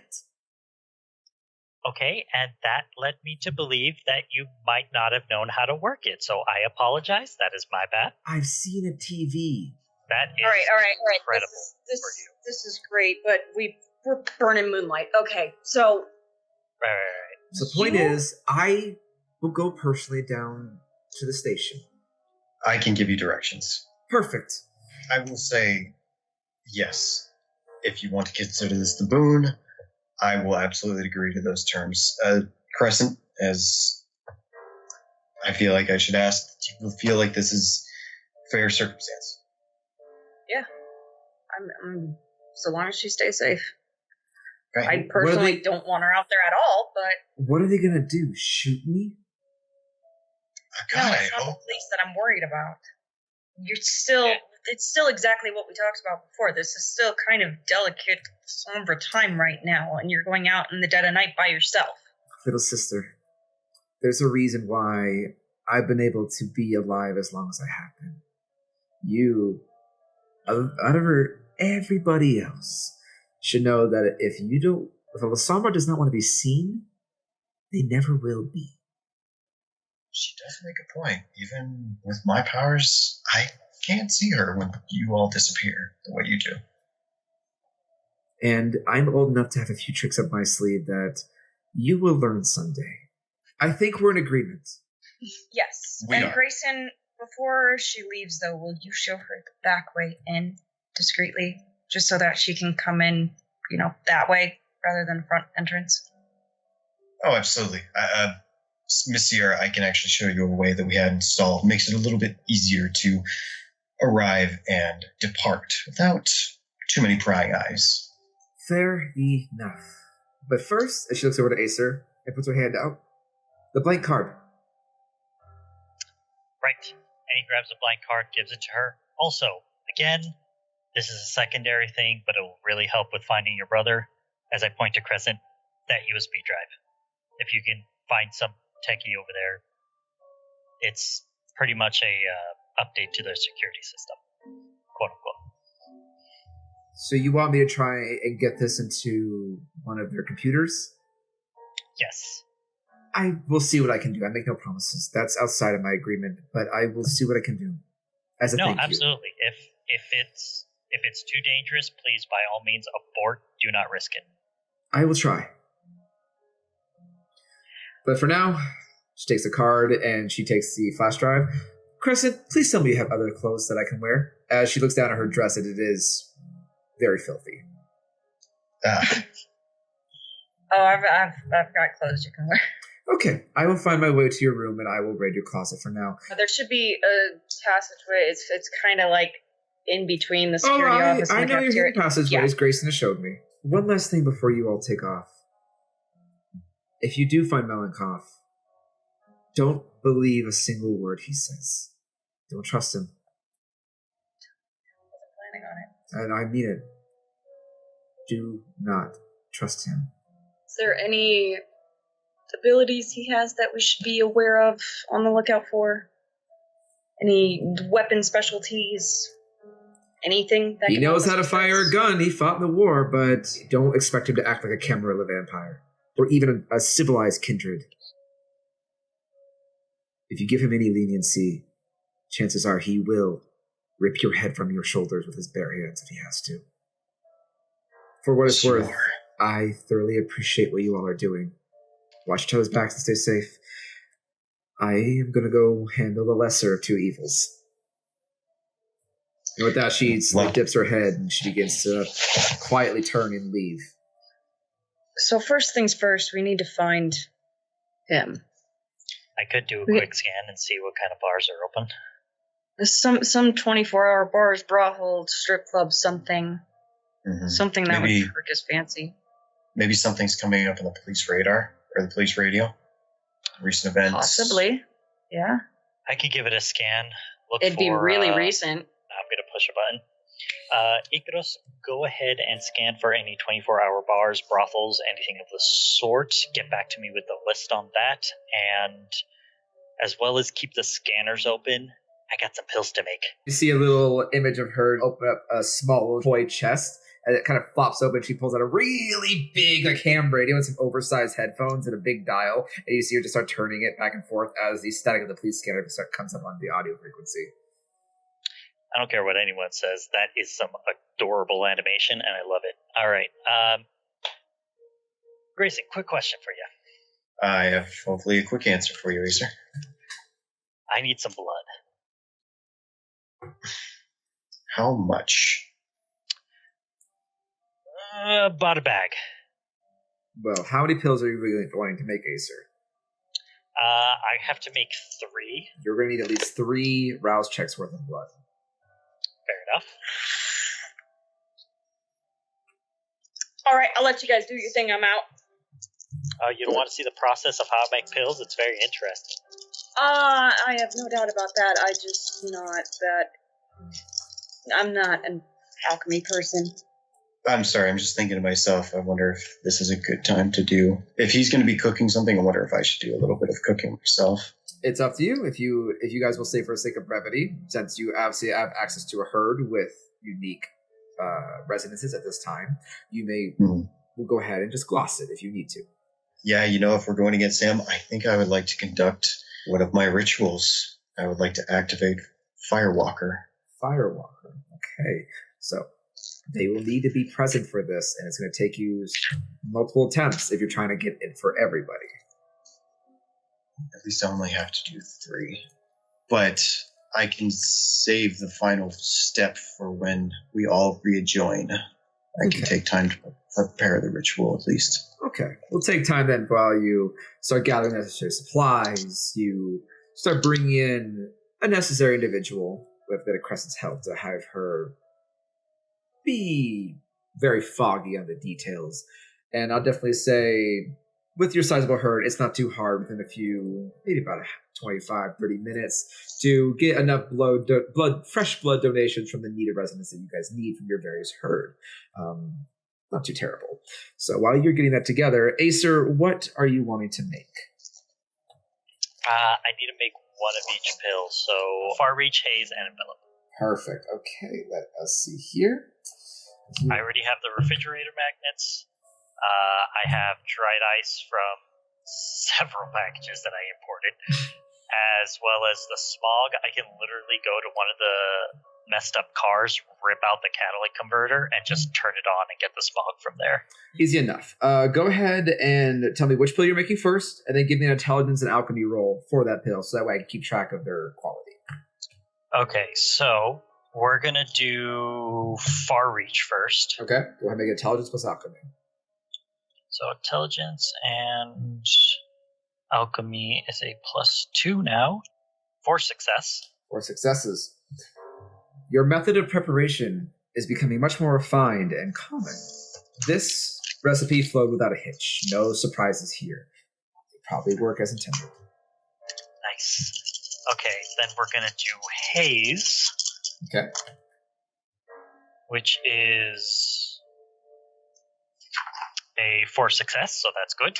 Yay. Same result as before. All right, and now we're going to do Envelop. And this one I'm going to use a willpower for. You may so do so. You take 1 point of willpower, superficial damage. Crit 4, 5, 6, 7 success. On for envelop? For envelop, yes. So, very interesting. As you meld this new formula together, you've taken some time to study it. Modification of your haze pill. As the centrifuge comes to a stop and you slowly pluck it off, you're not entirely sure what you did differently, but this capsule is almost distended. It's almost perfectly circular, as if the contents on the inside are highly pressurized. And there's a slight, almost ember-like shimmer within the dark red blood mixed with the various ingredients. Like the ingredients themselves are almost burning red hot on the inside, but the pill is safe to touch. This pill may work much stronger than expected. That's never happened before. Wonder what that means. And he's just going to make some quick notes before putting his journal away and getting prepped up, getting his usual clothes on, getting his katana, and storing his pills in the appropriate little hidden compartment in his jacket. Perfect enough. So, while you're doing that, Crescent, you said you're looking for Medico. Yeah, I would like to go see if I can try and find her. It doesn't take long.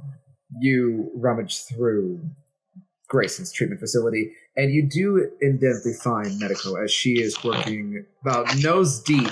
What you think is a stack of patient folders. You see various medical books open, but as you start getting close to her, you see she is nose deep in the book, asleep.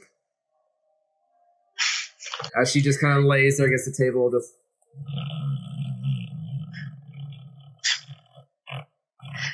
I should have expected as much.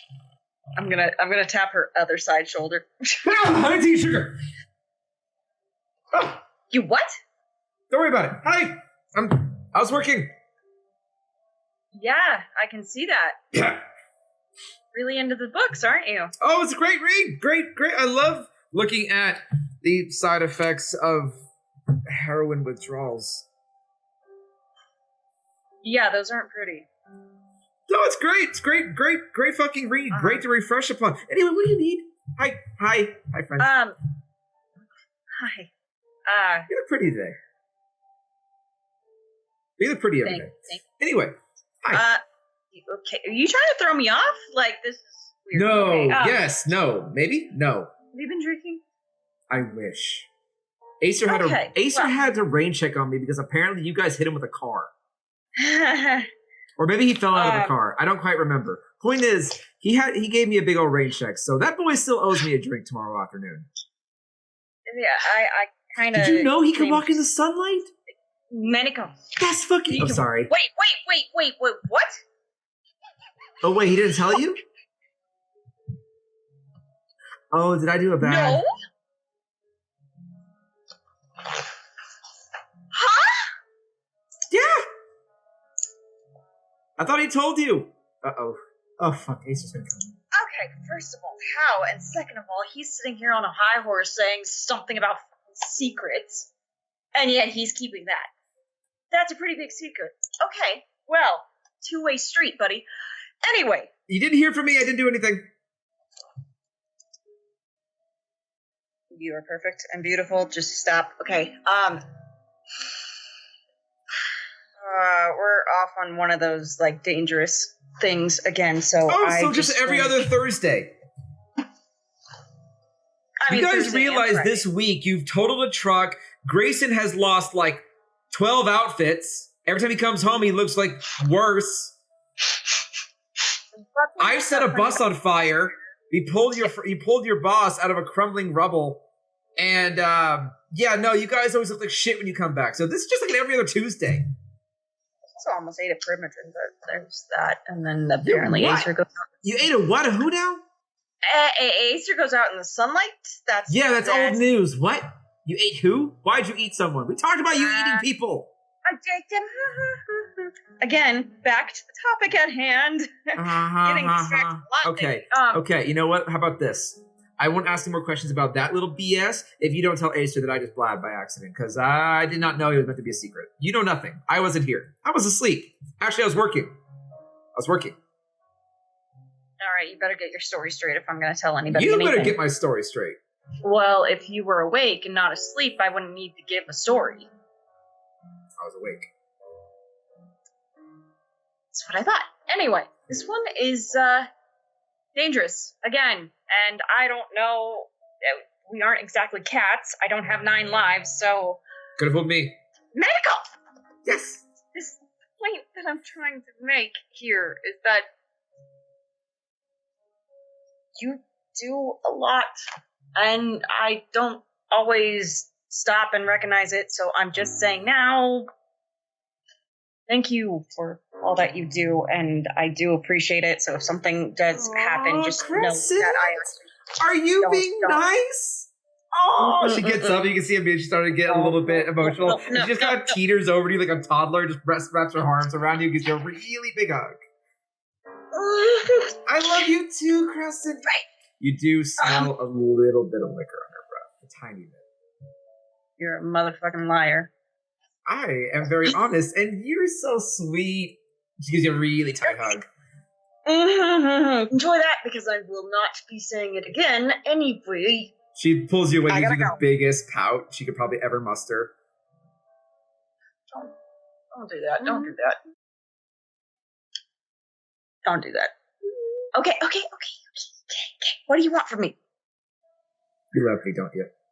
We established this, yes. I want to hear you say it. I'm not going to let you out of this room until you say it. And you can't hurt me. Even though you try to act like you could, you won't do it. Because you know I'll burn you, so tell me. Yes, I love you and I care about you. There, you happy? Yes. Okay, now can I leave? Yes, you can go. You're ridiculous, by the way. But And you're dark and moody, but I still like you anyway.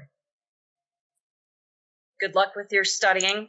Please do not take any more drinks unless they consist of water. That's all I've been drinking is water. Yes, I'm sure you haven't. She slowly pulls over a water bottle that is full of clear liquid. It's just foreign water. She takes a huge shot, and you can see her kind of twitch a little bit. All right, I won't tell Grayson or Acer about, this. Anything that happens. I don't know what you're talking about. I want to go back to napping. I mean, studying. Yeah, you do that.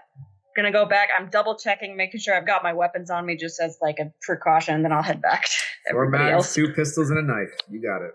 Yes. Making But- sure I've got everything, and I'm kind of second guessing if I should bring more mags, but then I realize that there's not much space left, so I'm just gonna go with it. Unfortunately, your guns are pretty decent sized. Luckily, Acer made custom holsters. But it's Thank you, really Acer. difficult to carry a lot of magazines for most weaponry just in your pockets. So you're kind of having to make do, and you're kind of getting tapped out for start getting blatantly obvious you're packing heat. Yeah, good thing the cop didn't notice. Anyway, yeah, heading back. I will head back. You're not entirely sure if you did or not. Oh, shit. But nonetheless, you make your way back down towards the lab just in time as Grayson has got a large bowl of small different containers of what you can assume to be blood and various other ingredients. Go ahead, Grayson. Why don't you narrate your ritualistic space? So, Grayson, if he's preparing something like this, you do notice that he has his signature book with him as he has it laid out on a page. There's multiple runes and scriptures. He is, of course, circled, underlined the final phrases as he's keeping that in mind. But for the time being, both of his hands kind of just meld over the bowl as there's actually like waves of the blood that like split up and then plop back down. A little bit of steam coming off each time. And of course, around the chalice, I have what looks to be a modified transmutation circle as I just keep waving my hands over it. You actually start to see a tiny bit of steam coming off of his hands as he weaves and slowly marinates this concoction. I'm just going to watch this as I walk into the room, and I'm not going to bug him. I'm making sure I keep my space so that I don't It is disrupt like him. a symphony of strange transmutate smoke. Grayson's eyes kind of roll back into the back of his head as he continues this strange chant, making these strange gestures at precise moments, twitching and waving. It's this strange blend of orchestrated-like movements and suddenly jerks in motions as if his hands are being guided by something else. And every time a gesture is moved, a whisk of smoke comes off out of the bowl, left and then right. It knots and coils and begins to blend into strange symbols that kind of hover within the air. As your ritual has been started. Is he doing this in my lab specifically? I would assume so. Is that right, Grayson? I would assume so. I am, but I've basically like cordoned off basically if he's on one end of the table, I'm on at the other end. Oh yeah, then I was here the entire time. I'm just kind of sitting on my chair, and once again with a little notepad, just taking notes as he's doing all of this. Studying him?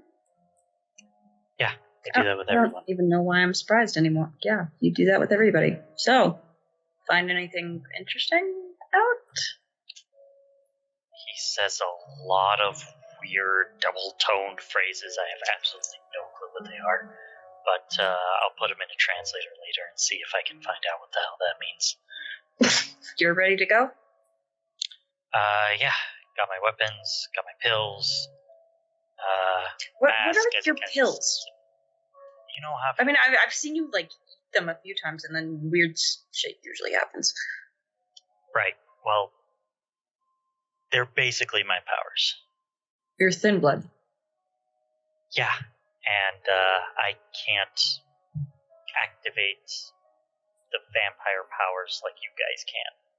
I need to make them. On the plus side, because I make them, I could give them to you guys.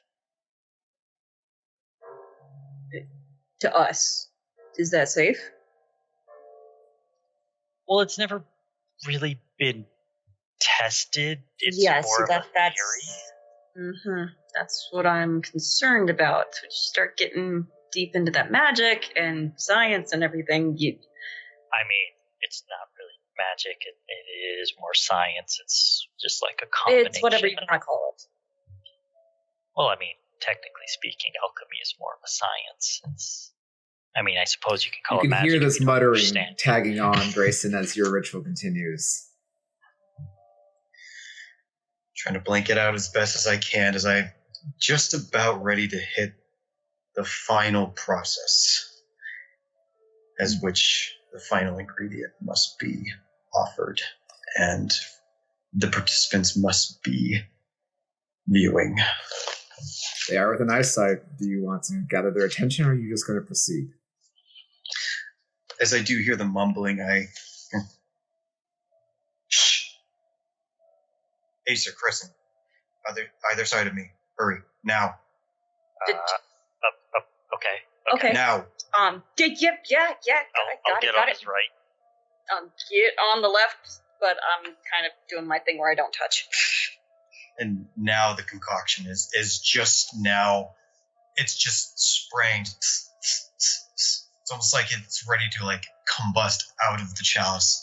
But as it does, I open up my book once again and I pull a dagger from the last page. And I hold my finger up and I place the blade to my finger, and before I cut, I say, "Steel is our body and fire is our blood. If doom come to us by this pyre, it will not," and I will cut off the fingertip. Go ahead and make your first stamina plus resolve to see if you can deal with the pain. 4 successes. Refrigerator magnets. 3 successes was the difficulty. As you guys at that final symbol, you just see the blade speed the slice and the scream as he severs straight to the digit, and you see this grit his teeth tight as blood begins to pour off the first severed digit. Move on to the second one. Do you want to have a second Wait, blessing? you're doing that again? So you're doing a second one, stamina resolve. I need more, as I will go for the second. Okay, that is 4 successes this time. Grit. You focus. Second one goes. As soon as it hits the pot, you actually see a bit of some black smoke kind of flare up as they kind of begins to almost do this slight smoke-like tornado. Your hand is now shaking. You're breathing heavily. It's just a natural human response to pain, but you're fighting through it. And then you move the third finger. Grayson. Finality.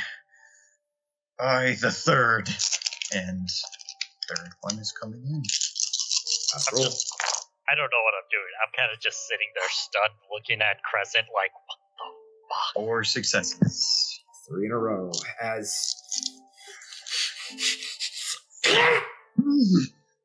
As the final finger hits the boiling pot, which is now beginning to overflow like a boiling pool of the most macabre pasta you could ever think of.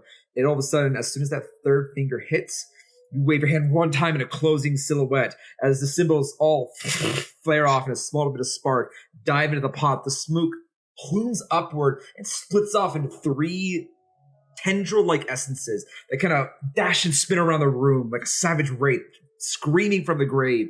There's a slight screech in the air as the magic itself coalesces with your sacrifice. It spirals around you in 3 separate orbitals for a moment before splitting off. 2 of them begin to hover and coalesce around each of your companions.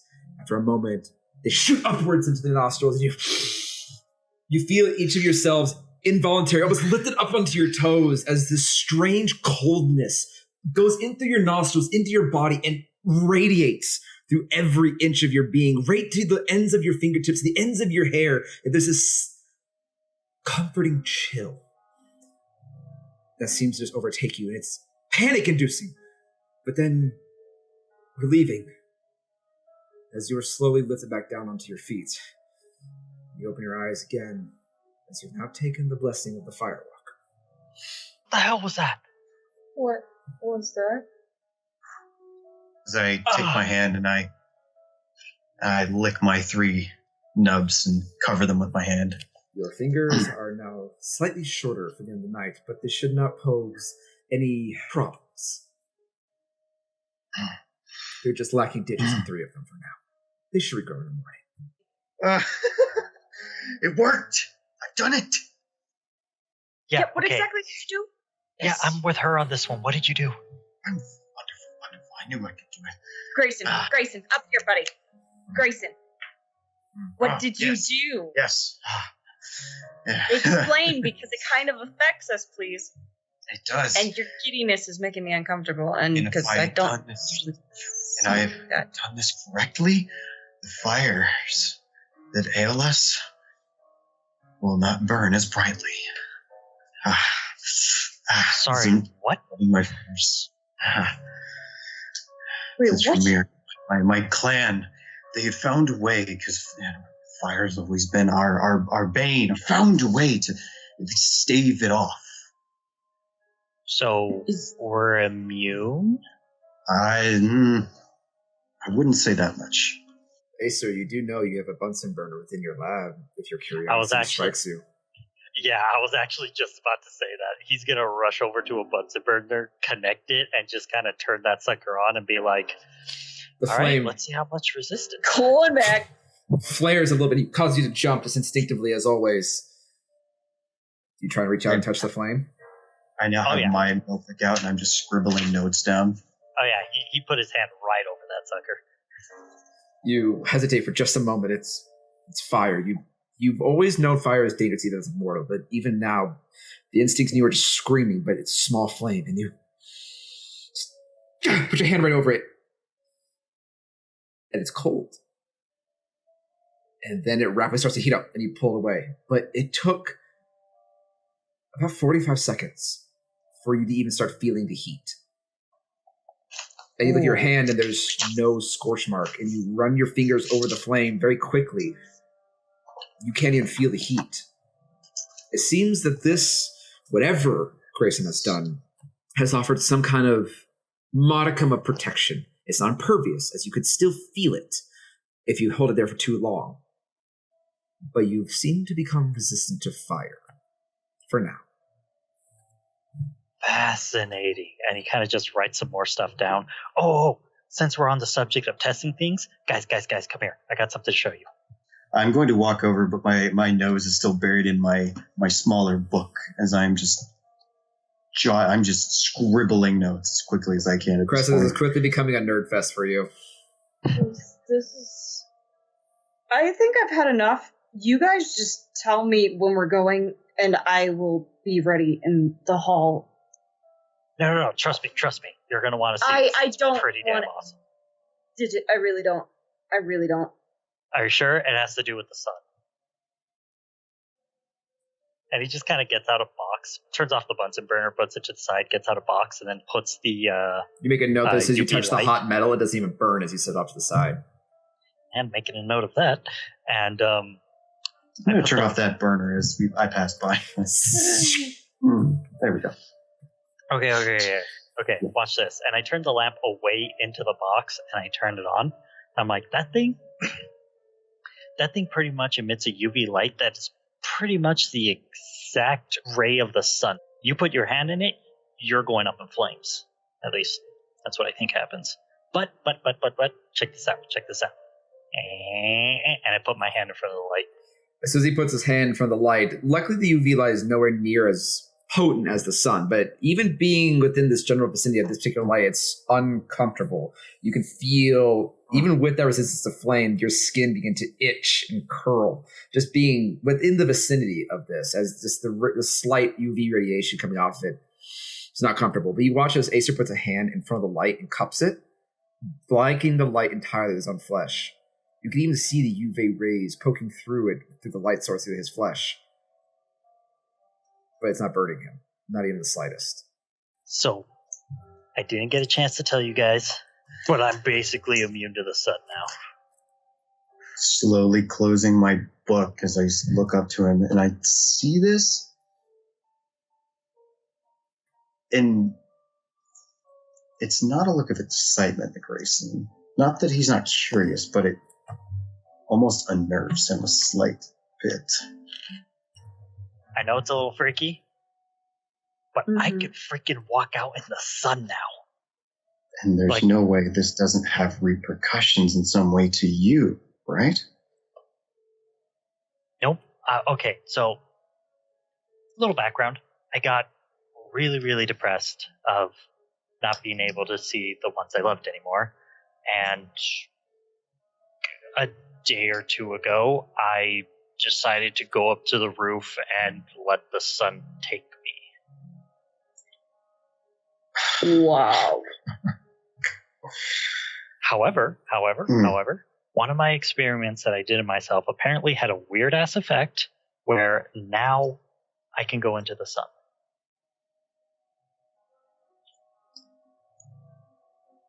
Okay, why am I the only one excited? Acer, please, I'm excited for you, if that counts. Yes, we are excited. Acer, I have to tell you right now, this is dangerous. No one can know you can do this. So let me see if I got this straight. This is dangerous, and no one should know about it. But everyone's going to clap and cheer when they find out that you pretty much ashed the person in the holding cell. No, Acer. I'm sorry. You're not shocked about this. Me? Oh no, you were very much not shocked about this. However, as I turned to Crescent, I just blurted out something that was unknown to me. I assumed unknown to you, but you're reacting the same way he did. So let me try and put two and two together here. You both axed our crazy little Humpty Dumpty and had a great fall, right? That was specifically me, but yes. What of it? We told you we were going to take care of it. That's what we said when we left the garage. Right. You know what? And what the fuck? You didn't even tell us about this whole sun business. Yeah, guess what I... Not that sun. This sun. Daylight business. Yeah, guess what I just did? Because unlike you two, it slipped my mind because we were currently heading for a crazy fucking party. And guess what? Fucking depression kicked in. I wanted to kill myself. Not exactly something I like to blurt out to the world.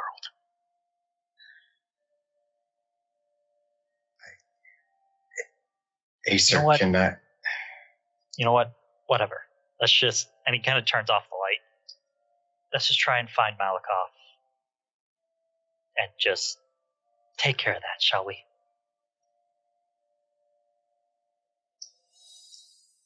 Acer, it is a very interesting discovery. I will admit, it is fortuitous, in a way. Yeah, Thanks, Titan. Glad to see we're all on the same page. And he kind of just sits down and starts typing on his computer to see what Ikaros has found. Go ahead and make a technology plus awareness. 1, 2, 3, 4 success. 4 successes. That's more than enough. As the tension begins to hang and loom in the air, Acer sits down in his chair and physically turns his back to both of you. There's a chill that comes over both of you at this gesture. It's unnerving. Even to you, Crescent. This is one of the first few times someone's ever dared turn their back on you. I'm not sure how to feel about it. But Acer clicks away at the keyboard as police frequencies kind of scan through carjackings, wellness checks. Everything's seeming pretty routine. Acer, you stop on one as you hear, can we get some emergency units down here at the local bar here? Appears that there was some kind of disturbance. 3 individuals are injured. We're going to need paramedics. You hear a shriek after. Yeah, what's the address? Where are we going? You're looking for the red number 5 bar district down in downtown Seattle. Red number 5. The suspect is already long gone and fled. Make sure you send a paramedic. Several are injured. Copy that. And he's going to go on Google Maps and see where red number 5 is specifically. It is a relatively decent-sized bar down in downtown Seattle, within maybe about a 20-minute walk, actually, from this treatment facility. Red number 5, about 20 minutes out by foot. So we walk in, taking a car. What are we doing? I could always get Rudy to see if he can give us a ride there. Cool. We'll see if we can pick up any trail if it is him then. And he just kind of gets up, gathers stuff, and just kind of walks out. Right then. Crescent should be moving along with him. Yeah. I'm going to walk out. With Grayson following and last behind, we fade out from the scene. You all begin making your way head out, and you flag down Rudy, yes? Yes, and just as a side note, I'd like to make sure I have my gloves on me. You have your gloves. The special gloves. So you're only taking your gloves with you? Oh, yes, that's right. I also have my special boots. You do. You have your threatening dress shoes. Oh, I am absolutely. Oh, wait. The gloves, the shoes. Fair I'm all enough. geared up. You still your gloves in your pocket. You lace up your very fine, dark leather shoes. You step on the heel and blade juts out just to test it and step again. It tracks back in. Perfect. It's not long as you guys begin making your way out. Anything to break the tension is relief, as it's not long before you're able to flag down Rudy. He turns out, oh, hey, boss. What do you need? Rudy, you mind giving us a ride somewhere? Fuck yeah. I like He's in a good mood. So yes. Yes. Was I not very clear? Yes, sir. Yeah. I give you a ride. Got it. Appreciate it. No, you're fine. Appreciate that. I yes, believe we he do. did say fuck yes. Fuck yeah. Fair. Very fair. That's yes. usually yes. Very much so, if you wouldn't mind. Not too far. Okay, where are we going? Going to red 5, just down the street. Red number 5. Little party night. Well, I guess you guys got to probably unwind a little bit after that whole incident with the police chief. You gonna, eat him later, maybe? Rudy. Haha. What? He's What? already on board. Okay. I thought that's what you guys You did. should have told him sooner. No, we don't just. Oh, so you are part of this. That explains why you are really fucking scary. Thank you. I think. Wasn't a compliment, but you can take it as such. Teach their own. But anyway, yeah. So I'm taking you down to the watering hole to get a bite. He kind of leans in like this, almost really like this over obnoxious dad joke. Where he's like, Rudy, we get a bite. gotta work on your timing. Let's go. It is all over the place, right? Yeah. Thank you, Rudy. Shall we? After you. He reaches over and he does actually open up a small little lock cabinet, pulls out a set of keys, and take one of the company cars, take the van, and he gets you guys down to the garage, where at this point, a lot of the staff have worked to move some of the Crescent debris into more manageable spaces, as unfortunately your truck, Medico's car, and whatever damage she had caused was kind of cluttering up the place. You do see they are kind of off on the far side of like a corner of shame type situation where you know you have to deal with that. Medico's been very loud about you're going to have to deal with that eventually. Right now is not the time. Not the time. I'm put it on the list. But Rudy does walk over the passage I stored and open up the door like, after you, as he kind of does a strange, very obnoxious flourish for you. Rudy, come on, man. It's still me. But I don't know how to be around you right now, man. Like I'm working this out, okay? I tell you what, treat me like your boss, but the one that you're just like a tiny bit more friendly with. So you still got the respect thing. Then you aren't very clear. He shuts the door on you very quickly. Of the obvious jokes, Rudy. He's already shut the door on you halfway through your sentence. As he puts it in reverse and he's pulling out very smoothly. I don't know what the fuck that your nut job over there did to that car, but that car's fucked. Like, it's not worth fixing it. First sucks. It's a nice paint job. Rudy, you'll learn that sometimes like everybody else, we have bad nights. Yeah, well, bad nights seem very understated when it comes to whatever the hell she did to that. I don't want to know. We have bad nights. We're just capable of creating more damage. Yep, I get that. I can understand that. That means not every day your boss gets shot. And he pulls out of the front gate. Right. They reach up and instinctively grab the hold. The Oshit grip. Yeah, the Oshit grip. You see, he kind of cracks his knuckles a little bit, looks over at you with a bit of a coy smile. You realize I used to hot rod cars, right? I read your sheet. I'm kidding, boss. I'm kidding. As he puts in reverse, he drives very carefully out on the road. It's a smooth drive. I'm happy to have you here, Rudy. Yeah, we'll see how I feel about that. Every now and then, he'll gun the gas a little bit just to see if it could freak you out, or he'll take a slightly sharp turn that you think is going to be really awkward. It might throw you to one side, but then he eases into it really nicely. He's got very impeccable control of his vehicle, but he definitely likes messing with you.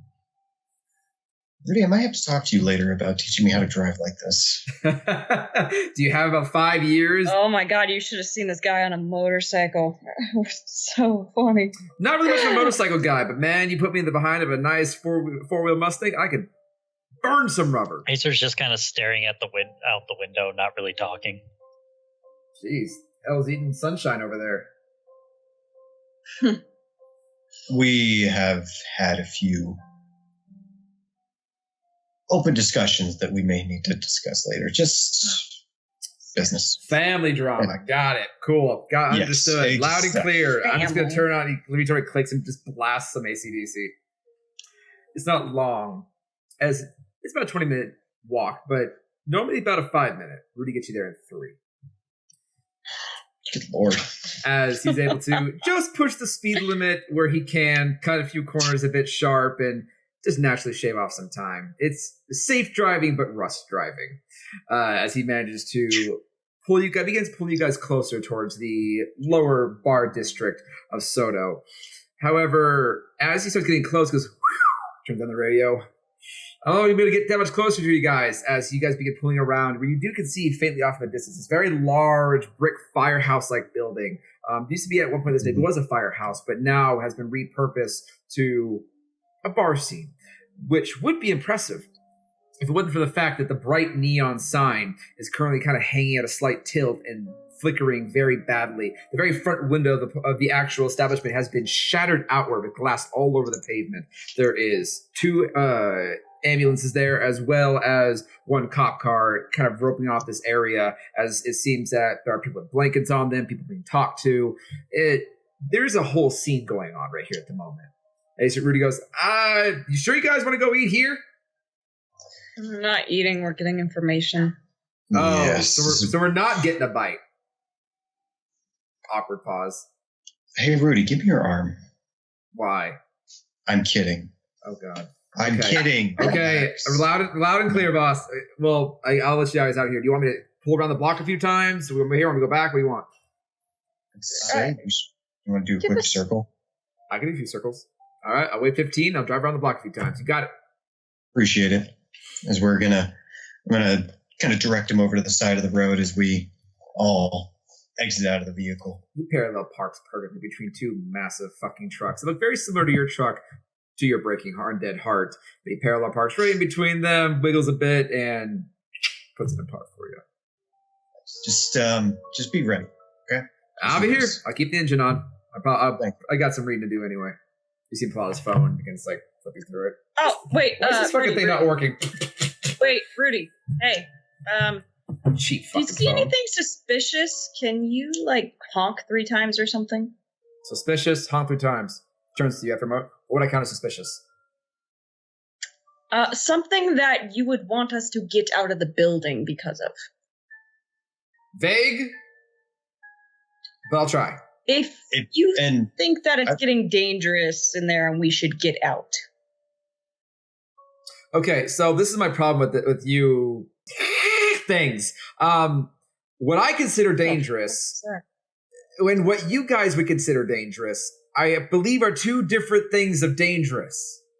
I'm just gonna walk up Grayson. to Rudy and I'm gonna be like, we're hunting a psychopathic vampire from the World War II era that wants to cause nothing but wanton destruction and is pretty much going to destroy everything. That's what we're trying to track. If you see him, go ahead and let us know. He's Russian. Does he perhaps look like the big bearded guy that was used to be hanging around us earlier? The very same. Okay, see, that's specific. See him getting there. You are. So just as I tell you what, I'll simplify. You see anybody as creepy or as daunting as her? Do the honks. Got it. See, now we're getting specific. I appreciate it. Grayson! I'm just being realistic. Look, you're fine. It's a general description, I promise. I know, but anyway, I didn't think that you said I was that scary, but okay. Personally, I don't think you're that scary. You're still the same Haley to me. Rudius, phone, why aren't you working? I'm going to step out of the van. Taking a few steps. Ah, there we go. Cheap piece of shit. I'm not going to cross the street to this. I'm going to try and see what I can gather from this side for now. Because, like, you said it took us, 3 minutes to get there, Storyteller? Yeah, you guys got there pretty quick. This bar was I'm not too far away. Did we beat the ambulances here? No, you didn't quite beat them. They just got here. You can see them actually opening doors, unloading things. There are several people wearing blankets. As seems there is a police officer actively getting statements. And as you kind of begin walking around the perimeter, you do see he kind of looks up, and it's a man you don't recognize. Slightly middle-aged, more man. He's got a little bit of a gut kind of going through on his uniform. Not fat, but he's probably fit, but he probably likes to eat at the same time. Same standard crew cut that most officers have. He is wearing his hat, full gear, officer blues and everything. Very gentle facial features. As you kind of guys begin to myriad around, he does look at you. Are you guys trying to approach? I'm going to look like just a average citizen, kind of just being like, whoa, something crazy going on over there? Like, oh. The typical on my phone's falling behind them too. I'm hanging back a little bit. Because I don't want to disrupt him if he's gonna try and persuade. I don't want to get in the way of that. No worries. This individual, as you guys kind of approach, and Grayson kind of takes this oh, look at this, what this situation is. The officer kind of puts a finger up to whoever he's speaking with, and he kind of flips his book closed and says, "Hey, police business, get the fuck out of here, man. Keep it moving." All right, whatever, man. All right, come on, guys, let's go find a new place. Bummer. I'm going to kind of move them along, but as I do, I'm going to whisper down to Crescent. Is there a way you can tap shadows? You see hear what they're saying? It's a little bit risky, but I can do it. Do you have to go into them, or can you do it from a distance? Let me take care of it. And I'm going to go into the nearest, the street light is casting a shadow on one of the trees, and I'll go kind of into that shadow and then see if I can do... I think it's shadow perspective. Your shadow perspective. Within this area, it is a little bit of a lower lit area. This is more of the downtown district of Soto. A little grungy, not necessarily too bad, but it's definitely more industrial. It is very heavy overcast. It is a very dark evening with very bright spotlights of streetlights here and there. As you kind of pass by a few of them, they do flicker on occasion, but right now a lot of these shadows are kind of being distorted by the bright flashing lights of the emergency and police vehicles that cast things in beak shades of reds and blues that kind of flash back and forth. The spotlights from the front engines making very hard spotlights here and there. But there are definitely alleyways and other places around where you can kind of duck behind. You can definitely see a shadow there, so you're trying to get a shadow nearby the officer? Yeah, I misunderstood that. I thought I had to go into a shadow and No, that's transport, a but no, I different just have ability to see teleport through shadows. This is you can Yeah, actually, I think that's shadow step. Yeah, this is for you to be actually just to put your senses into a shadow. Yeah, so I'll do shadow perspective. All right, give me a mouse check.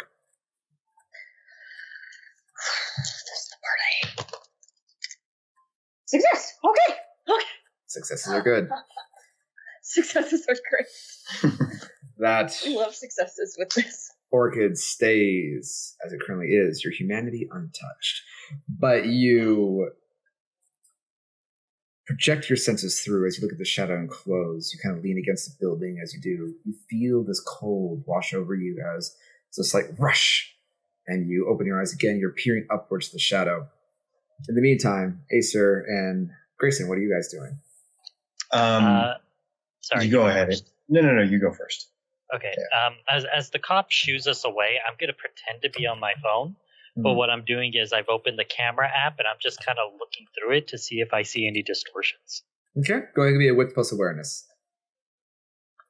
3. 3 successes. Looking around through the camera, just taking a moment to kind of take in the surroundings, all seems clear. No distortions. You kind of scan it over people's faces, over surrounding areas best you can. No glitches. And I'm just going to whisper to Grayson, nothing's coming up on camera, so... Okay, so we know he's moved on. Okay, but we're not too far off. She's trying something right now. And I'm going to kind of, if we're going over to the street light, I pull out my phone, kind of make it look like I'm calling for a ride, just kind of like, oh man. Try to just kind of block Crescent. Yeah. While this is all going on, Crescent, go give me a wits and awareness. Dice for the dice gods! Sugar Luckily dice. there's a lot of dice, so be fed. I love wits and awareness checks. 4 successes. 4 successes. The reason why I had you roll is because this individual is speaking very quietly. As you're kind of actually hiding almost with the cop's shadow specifically, you see he kneels down. You see he looks over through your shadowy veil and looks over at the rest of you and does look at Grayson for a moment before he kind of rolls his eyes. Yeah, man. As I like... My actual body is going to be like, Grayson, keep it down. I can still hear you over here. Trying to put on a show. So you listen very intently as Grayson kind of takes it down an octave. As this cop kind of squats down, you see he flips the book closed, just kind of tucks it away. Fucking kind. All right, let's go over it again. The fuck happened? You see the other man, very lanky, thin-necked individual. He's got a bit of an extra large Adam's apple, very ruined and bloodied apron out the front of him. Now that you're closer, and with that roll, you can see that his shirt on the center of his chest is torn wide open, where there is a slight bruising right where his heart should be.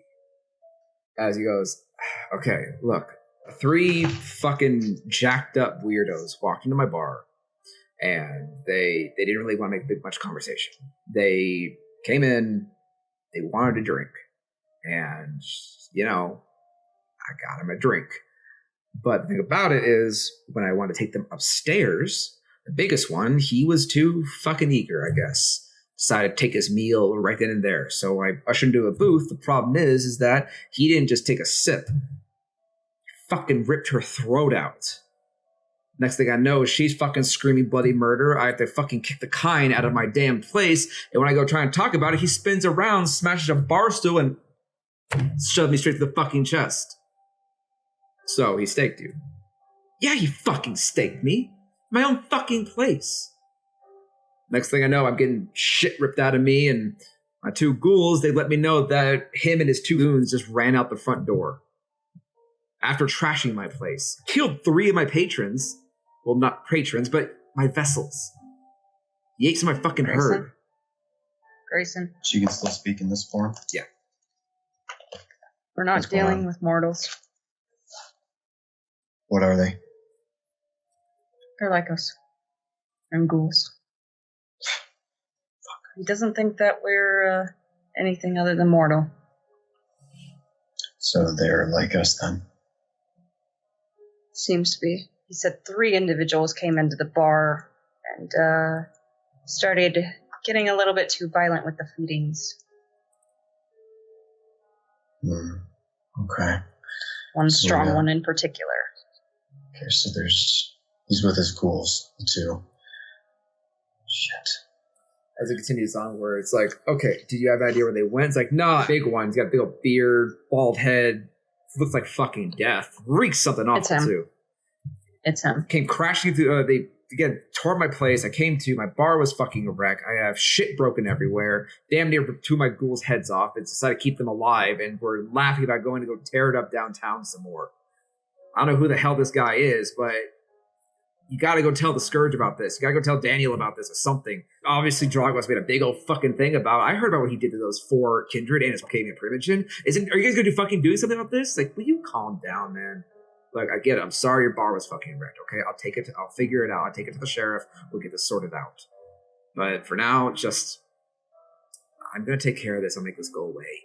So that way we don't really get a lot of attention, and you will be in touch. We'll get your place fixed up, okay? Is that fine? It's the least we can do. Yeah, fine. Thanks. Cool. All right. Well, get your guys together, and we'll get this mess taken care of, and then I'll figure out where the hell this fucker went.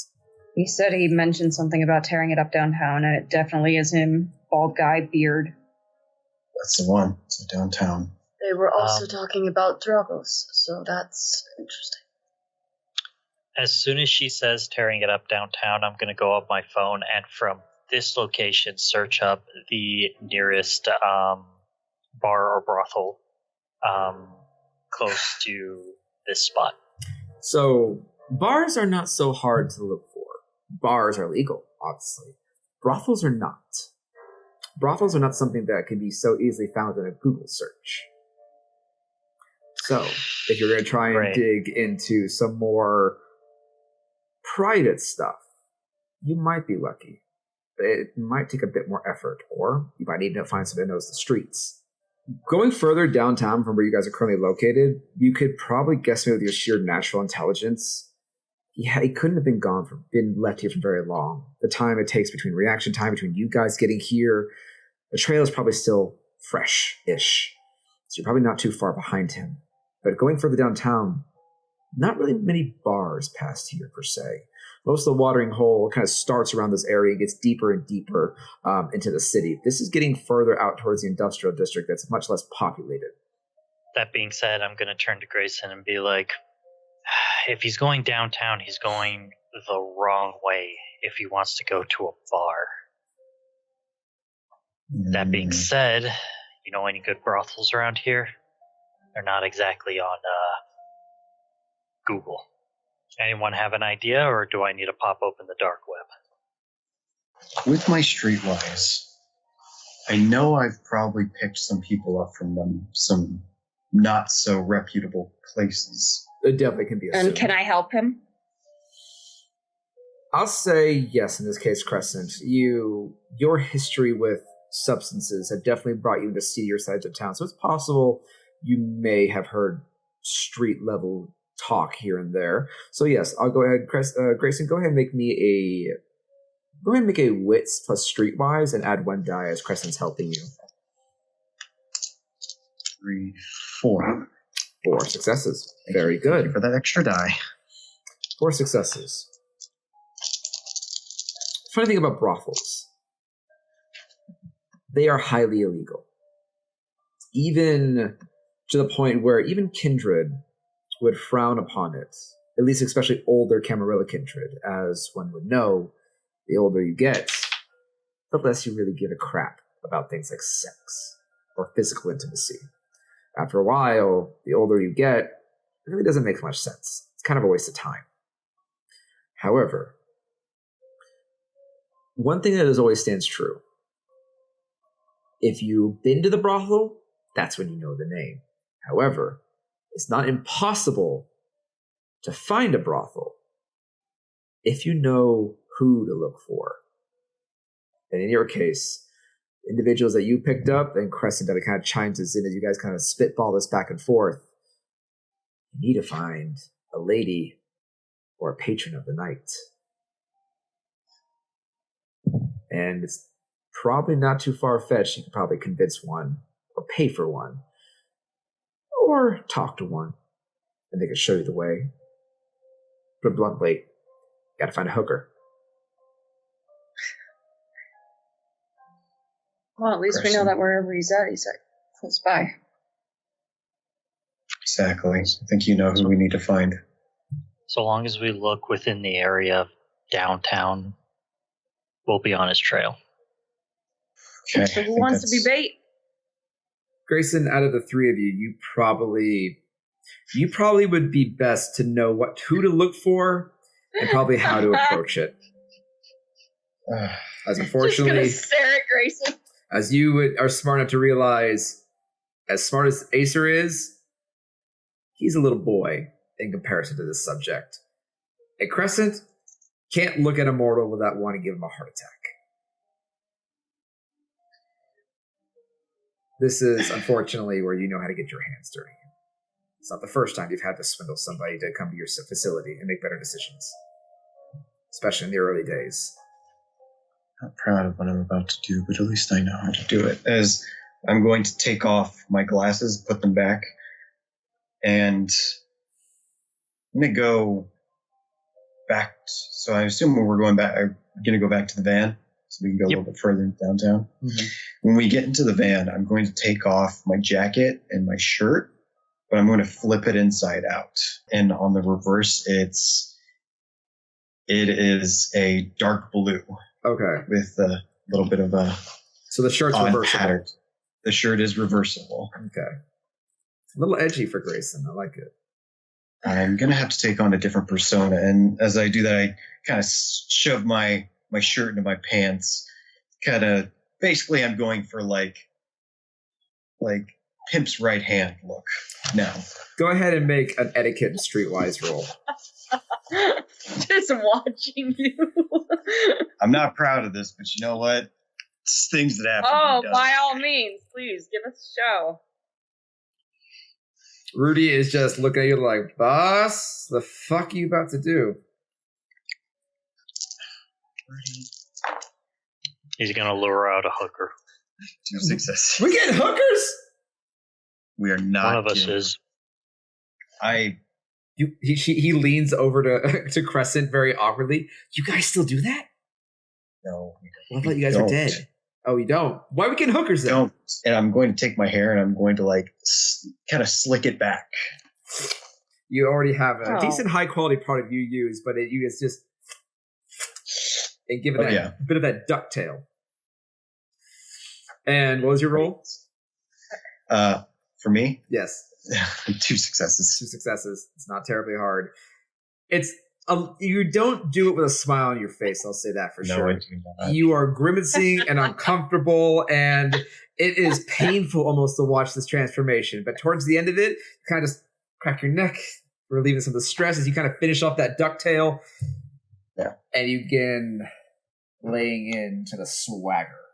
Yeah, and I make sure the tie, no tie. And then there's the button down to so a little bit of chest cleavage, and then just to finish it, I just kind of spread out along the. You would kind of go as far as it kind of hit the handle up and the seat leans back a bit further, so you're just leaning a little bit too far back than needed, kind of crowding into Acer suddenly. Mm-hmm. And Rudy goes, "You look like a bitch." Yeah, he does. That'll work. Do you know where any easy hangout spots are for really a little bit more downtown? It's been a while. I know the shit, but I've been pretty clean. But yeah, no, I got a place. He turns the engine on and gets driving out. Rudy, do you have a gold chain somewhere or a few of them? We're missing that. No, but I don't have chains. I don't have chains. But looks at his hand, and you do see on his head he actually has several rings. There we go. That'll work. He looks over to you, Grayson. I want these back. And if you don't give them back, I'll fucking cut off your toes. I'll hold out my hand. He has to break eye contact as he slowly pulls off 4 different rings and puts them in your hand. One is a very decent-sized thumb ring. You guys have about similar-sized hands, but it's a big thumb ring with this big old diamond just kind of sitting very ostentatiously in the center of it. One is a simple braided golden band that kind of is a bit ornate, but you do see diamond studs into it. You see a pinky ring with a small ruby on it, and then just a flat silver band for the index finger. But you kind of slip them on, and it doesn't feel right. Not to you. You don't like it, but it does. To Crescent's view, it does fit the ensemble. All right. I know I can't do any technology, but I would totally take a picture if I could. As Rudy now starts beginning to slow down and turns towards the Menor Center Strip, about maybe 5 or 6 minutes away, and you now, Crescent, you know this vibe, but Acer kind of catches you off guard. It makes you actually a little bit jumpy because of how impatient it makes you feel. As Rudy has now taken this van from a casual stroll into a crawl. He just begins to crawl down the street, turns it down to fog beams. Grayson, go ahead and make a wits and awareness roll. Okay. Feel this on me, and I hate it.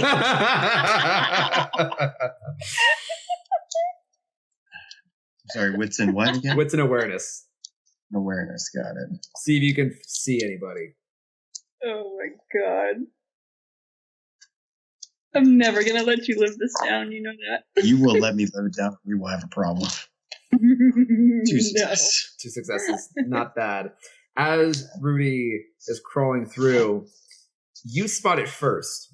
As you're kind of just looking through the slightly tinted window, as you see 3 ladies not too far from the corner, as they're beginning to kind of walk around.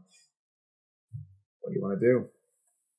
They are very skinnily clad, very dolled in makeup, hair updoed, very pretty, wearing clothes that are way under season, in the sense of they should be fucking freezing right now. They're about as good a catch as any, right? Yeah, a few of them are actually pretty. Go for it. Okay, so I'm thinking I start off with more just like, hey, can we get things a little bit more intimate and see where they take me? That should work, right? Oh, Grayson. Oh, Grayson. What? Rudy just shakes his head. Come on, man. Don't be fucking polite. I got this. So just follow where we go. Got it? Yeah, I'll crawl up, man. Right on. Good luck. As he just kind of leans in. You can see the thug coming through. As you do see him kind of kick his seat back just a little bit, and he begins to lean. And he rolls down Grayson's window for him, and slowly presses on the brake, and the car just comes to a quiet stop. And you are practically face to face with these girls. I don't even look in the direction. I just look over like, hey, what's up? The girls kind of stop and like, what? You got a problem?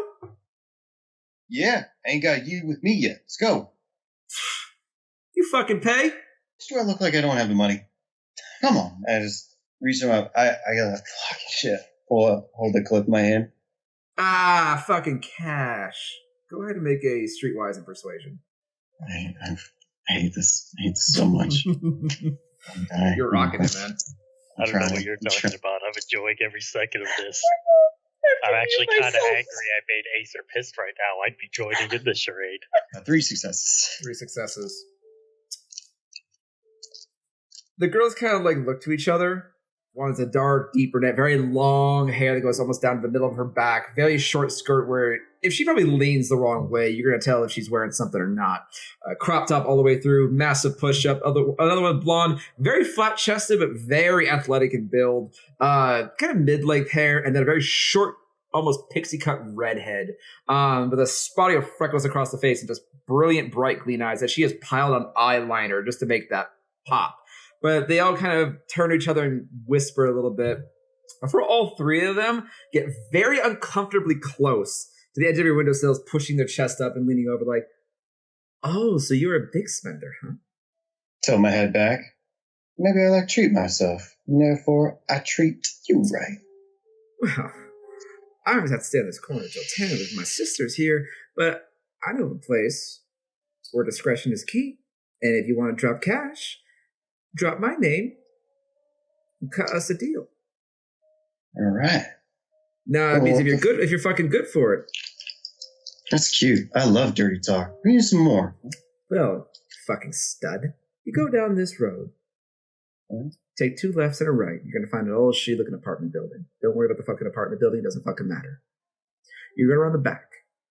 There's gonna be a little staircase off the side. You're gonna go down. You're gonna knock on the door 3 times and wait. When someone answers, tell them Jenny sent you. And once you get in, just tell them what you're looking for. Oh, yeah. Oh, now I'm liking where this is going. Remember, you dropped my fucking name. You don't. I will find you. Just glance over to her. I give her the full up down, not even being coy about it, just like, oh, you can't afford me, sugar. You can have fun over there. I'm turning to Rudy. Hey, I wrote your song, so let's get fucking going already. You got it, bitch. As he cranks it up and begins blasting, cranks it up and gets rolling through. And as soon as those windows up, my head is in my hands, and I'm just like, oh, come on, Acer. You have to have fun with this too, please. Come on. Cressy, you look back as Acer quickly covers his phone. you fuck. You didn't see shit. Please tell me you got that. He just kind of looks at you, looks at Grayson, Come on, Digit. and then he just pushes a button, and you hear the entire conversation from when he rolled down the window to when he rolled it up. Oh, wait a shit! And Rudy is just fucking dying. He literally pulls over a moment as he cannot breathe. That was great. Sunshine, you better fucking send me that shit. You better send it to me. For the record, Jenny from the block, I could have afforded like 6 of you. There he is. And then Rudy's just gonna get a ping on his phone. He checked his phone. He keeps it purposely, like, he turns his back to you a bit. Grayson looks over at his phone, slowly looks over to you. Nice. He puts the phone away. Rudy takes a moment and collects himself as he begins to just kind of pull around, and you don't need to remind him. He starts recognizing the directions that Ginny had told him. After a while, he kind of pulls up across the street from this really old-looking, dilapidated apartment building. You gotta swear it was made from the maybe early 1900s, back when the city was still very young and the industry was booming. We need to be ready. Yes, if he is here, you guys. Yeah, no matter the situation, we need to be ready, and I don't think all 4 of us should go in there. I'm still in this fucking car. I cannot be caught in this side of town. I got people that do not like me here. No comprendo. No, Rudy, I just need you to just lay low. If you need to GTFO, I'm going to be in this fucking van. If I have to peel out, you guys get 3 fucking honks. I know you're my boss, but this is going way outside my normal sense of duty. I'm totally enjoying it, but I'm staying in this fucking car. If I see one I recognize that ain't going to be playing nice with me, I'm peeling out for 3 beeps, and you're on your own. just stick around as long as you can, because we may need you. As long as I can? Safely. Safely. The 3 of you do see that there's this almost like this slight vacant look in Rudy's eyes for a moment as he kind of nods his head. He kind of blinks. Yeah. All right. Yeah. Sure. I'll hang around. Be careful. Yeah, I will do. Kind of ducks his head down a little bit. Suddenly very submissive. Gotta think of a way. You still have me bugged, Acer? I've never been bugged. Good. Here's something funny. I need you guys pronto. I don't think I could take Monk off alone. You're going in there by yourself? You guys are not coming with me, if that's what do you want to come in? I need to at least go with you. Okay, fair enough. At least we can explain that. Okay? Huh? With you coming with me. You're trying to partake yourself. Cool? Sure. Cool. Oh, right. I forgot you could do your shadow thing. Ace? Yeah, I don't know if you need to go in there. Yeah, Well, I'm if coming he's- anyways. All Wait, right, I guess we're doing this as a team. Oh, I got something else okay. to test out. Acer, bump it up. Have some confidence. Straighten your back. Put up. Yeah, put it up. You just look at him and you see the hood's already up, the mask is on. All you can see is just like two eyes behind like a little tuft of hair, so you can't even really see the eyes that much. Perfect. So what's our story? In for a night of fun. I'm just gonna interlock with both him and Acer. Let's go. I'm not gonna fight it, but I'm gonna put. Oh, just to keep the ensemble going, head back a little bit. I'm gonna put my thumb in my pants, just kind of bobbing my head as I walk across the street. Just, I bumped it up. It's good. Alrighty. You guys all squat up with Grayson at the head and walk across the street. Not even bothered with both ways. No one comes out this side of town unless they're supposed to be here. Mm-hmm. Takes a moment to walk down the streets. Few people dirty, shady, or dressed. That kind of gives you a signal that there's some kind of gang affiliation on this turf. Kind of gives you a bit of an up-down, Grayson. Just kind of nod their head at you as you walk by. I just give him a nod back, like, so. Your presence has been noted. As you walk closer around the apartment. Following instructions of Ginny, you do find the slight, very narrow stairway that leads you down. About two levels down, appears to be a basement area with a large steel door with a slider. Above it, a bright neon sign and written in pink with the last letter of being a Y shaped like a set of women's legs kicking, and it says "Come and play." Better have some good games down here. Oh my god. Acer, You just said that. Acer, can you do me a favor? If anybody asks you what your preference is, you just like to watch. I was gonna think more roleplay, but okay. Sure. But I'll still say that you like to watch. It's more of a safe bet. That's up to you, though. I like gaming channels. I go up to the door. Takes a few moments before this pair of sharp, bright blue eyes just kind of cut through the darkness, with a bit of backlight behind him. It's hard. You get the sense of maybe it's a masculine type feature by the sense of the broad nose in front of the face. But besides, they can't really see much details. But it just opens up, and you see his eyes are looking straight at you. Hey, what's up? Ginny sent me.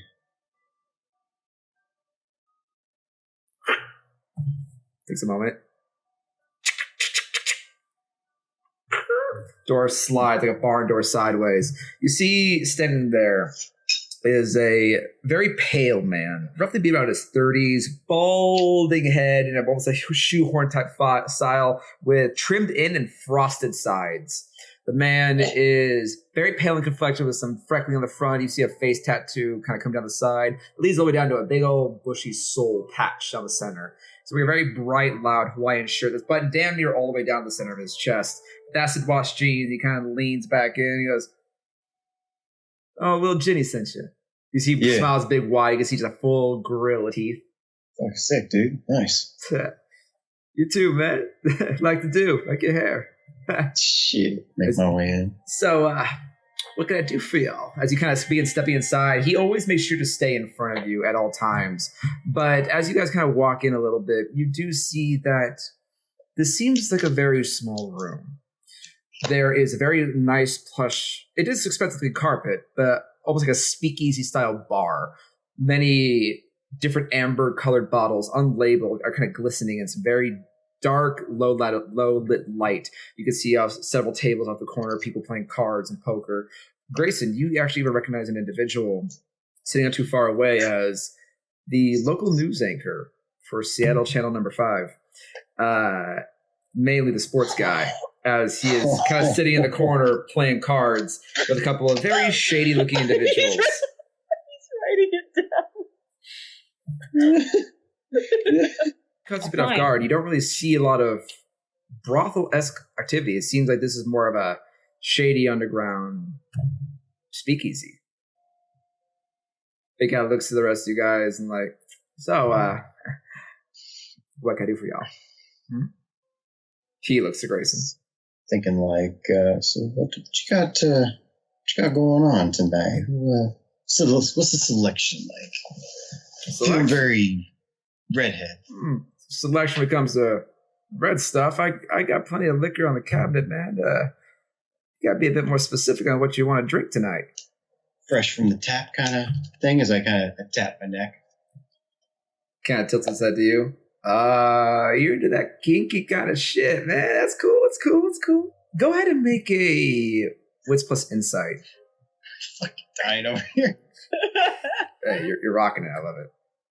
Dude, you're owning it. A 2. 2 successes.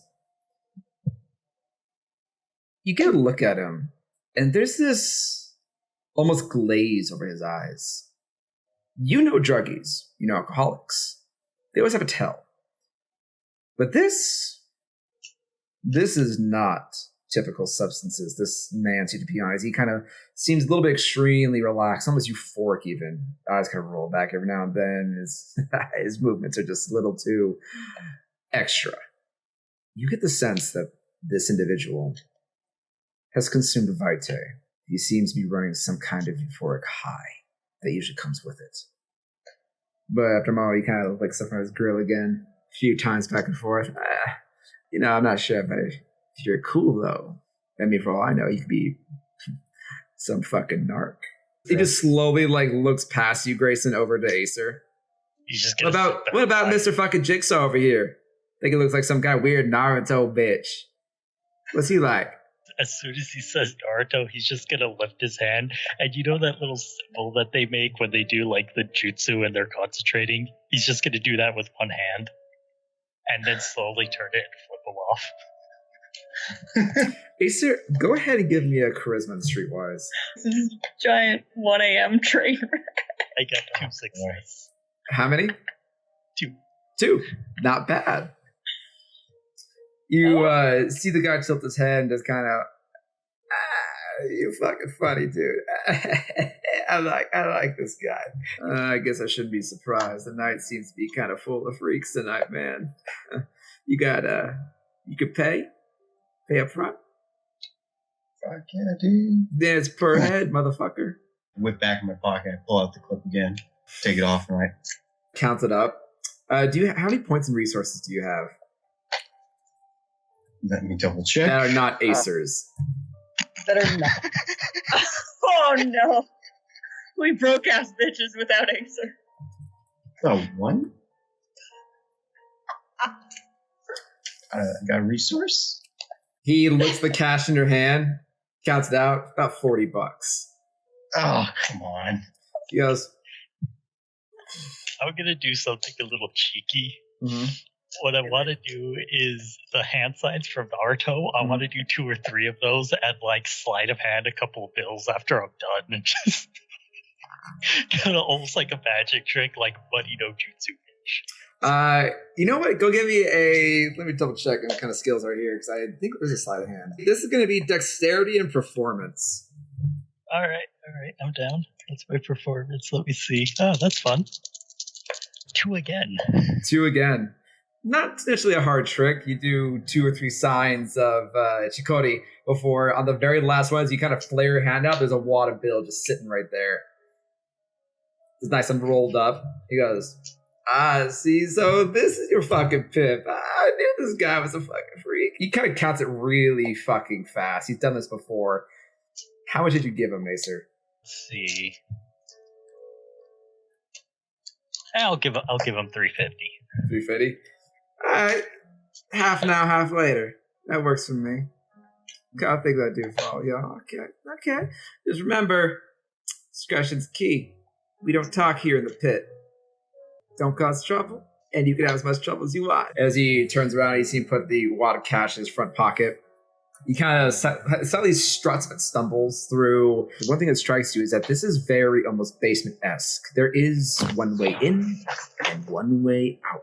There is no auxiliary doors, side windows. This is a very private basement. What catches you before this man even does anything as he's leading you guys across the room to what appears to be a large wall of bookshelves. He seems to be rummaging through the books, but you, with your keen eye, can see, hidden in plain sight, a natural seam around the bookshelf itself. Before you even can say anything, he goes, here we go. He kind of pulls it. You guys hear a small click, and he just kind of shoves his foot ever so slightly. You see the bookshelf begins to rotate. Nifty setup. Have fun, kiddies. As the bookcase kind of cuts very quietly behind you, you see on this side, this bookcase is a rotating door as it kind of latches, almost like a barn door. No locks or anything in place, but it keeps the shelf in place. You do see a slight thread that comes up from the latch into the bookcase where you saw the guy must have pulled the book. As you guys are here, though, it is a straight hallway. From this perspective, the floors here are cold concrete, and there is a dim glow of red light that filters out this area. It's very, very quiet. And there's nobody in this hallway, right? Nope, it's a single lane hallway. I'm gonna activate Sense the Unseen. I'm putting a hand kind of near the gun so that I can grab it at a moment's notice if need be. Looking around with Sense the Unseen, nothing. Besides the very dull red glow of these red district lights that just seem to flicker every now and then. Now, especially now the crescent's here. You don't see anything. But go ahead and give me a Wits plus awareness. Okay. 2 successes. 2 successes. Not to ask, are you proceeding forward or are you just surveying here at the moment? I'll proceed if everyone else is proceeding. I'd say we keep proceeding, but we're doing it cautiously. You guys begin to walk down this hallway. Your footsteps kind of echo against the cold concrete underneath your feet. There is art and very suggestive, lewd paintings depicted on each side. It's not really matching. This is definitely a seedy under brothel, but it is elegant. The concrete has carvings into it. It is slightly painted. There are tag signs here and there that is not garish or sloppy. But Grayson, as you guys proceed forward, you do hear very faintly some voices up ahead around the corner. You hear, Rick, get the shit off me, Rick. Get the fuck out of here. I'm fucking trying, okay? Just cautiously proceed forward. You guys carefully step around the corner, and it's strange because it opens up in a very odd way. It's still a long hallway that leads to a very large center room. You can kind of see at the end of it, there seems to be 2 people doing something. They seem to be struggling with each other in some kind of way. But as you look to your left and right, the hallways break off into these almost like tunnel-esque sections that, if you look down, lead to various doors. You get the sense that these are private rooms of some kind. And they're all closed at the moment. But they just count every about 10 feet or so. There's another door, another room, another hallway, another door, another room, another hallway. There are 2 individuals, and they seem to be kind of struggling with each other. It's a little bit far away. Do you guys approach? Yeah. As you guys get closer, Grayson, you are the first to see it.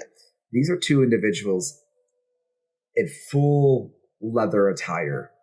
The woman is in a very tight, short leather dress that kind of hugs every aspect of her body, comes out a full bondage crosswire up on the top neck that come all the way up to her neck. She's wearing very loud makeup. Her hair is pulled back tight into a full dominatrix as she's trying her best to get essentially this gimp suit off of this individual as fast as they can. You can see a bit of blood smatter across the side of her face as she's trying to bust the zipper off the back of his upper portion of his gimp suit. Stop fucking struggling. It's caught in your fucking gauge, you dipshit. Were they out of rooms? They both kind of jump and look to you like, we're gone. We're out for the night. We're not available. I can see that. We don't care how much fucking money you have, as the guy in the gimp suit speaks up. You can't tell any of his features besides he's pretty well built. But you can't really see any features beyond the leather. You just see his mouth, practically. It's like, you cannot buy us. Let's go out the fucking there. We ain't having a part of it. We're getting the fuck out before the cops hear it. For the cops hear what? The fucking screaming that came out of that room. Wait, what room? Let us get What the fuck out. Get out of our way as he actually tries to charge you guys. I'm going to block him. I'm helping block him. Okay, go ahead and make a strength plus brawl plus 1. 6 successes. You're a stone wall. Crescent just puts a hand on your back, just casually bracing you. As this man, he just charges full and he tries to shove by you, and you just and you don't even budge. You barely recoil into Crescent, who just catches a leftover impact. He's like, fuck me, get the fuck out of my way! This guy's gonna fucking rip us apart, he's psycho! Who's the guy? Say who his name or anything about him. The girl behind him kind of pulls the guy backward as he is trembling from tip to tail. She goes, we don't know who he is, okay? He's a big fucking spender, but that room is soundproof and the shit that we could hear. Okay, can you tell us what room and then you can go? She just points behind her as you see 2 very large doors sealed with a metal magnet bar. Great. You don't say anything. Get the fuck out of here. Yeah, we're fucking gone! As they just immediately just shove past you without waiting a beat. I just turned to the side and like push them away. Like, go. They very bluntly just shove you guys aside unnecessarily in a panic just to get out of there. I'm gonna step to the side, and as they run past me, I'm just gonna be like, "Do you need help with your?" No, okay. They're gone. All right, gear up. He's in there. Let's go. I'm pulling out both my guns. I'm slipping on my gloves. You want me to check it out first? Because he doesn't know me. I've never met him. He might not think something's wrong if he sees me instead of you guys. Yeah, but he also might just rip your head off without a second thought. At this point, you hear, and it's too late for that decision as I start just sprinting down the hall. I'm going right by. I'm following behind Grayson. Right? Pacer's just gonna sit there and be like, "Is it really soundproof?" And he just follows behind. The door actually has been sealed by almost a type of magnetic steering bar lock. You look around, you really don't see anything at hand. Maybe you're trying to pry it off, you don't know, but you hear something terrible happening behind that door. There's loud bangings from inside. You hear constant screaming. Something is in absolute agony. The part that disturbs you the most, that it is still somehow muffled. Whatever is behind this is in so much pain that it's bleeding through whatever soundproofing may be in here. Is it just a magnet lock, or is there an actual It's a device? steering bar magnet lock that's holding these 2 doors together. So, is there a way to just manually open it from here? It looks like it has a manual key, but it is designed for steering wheels. It looks second hot. Maybe you could break it if you wanted to. Let's break it, Grayson. We got it. It's worth a try. All right, Grayson, go ahead and make a strength plus brawl. Or sorry, strength and athletics for this. Oh, that sucks. Unless you're trying to straight up kick it open. I mean, I have some brawl into that. All right, you're gonna try. I'll say it's a 1 dice penalty, but go and do strength and brawl. Okay.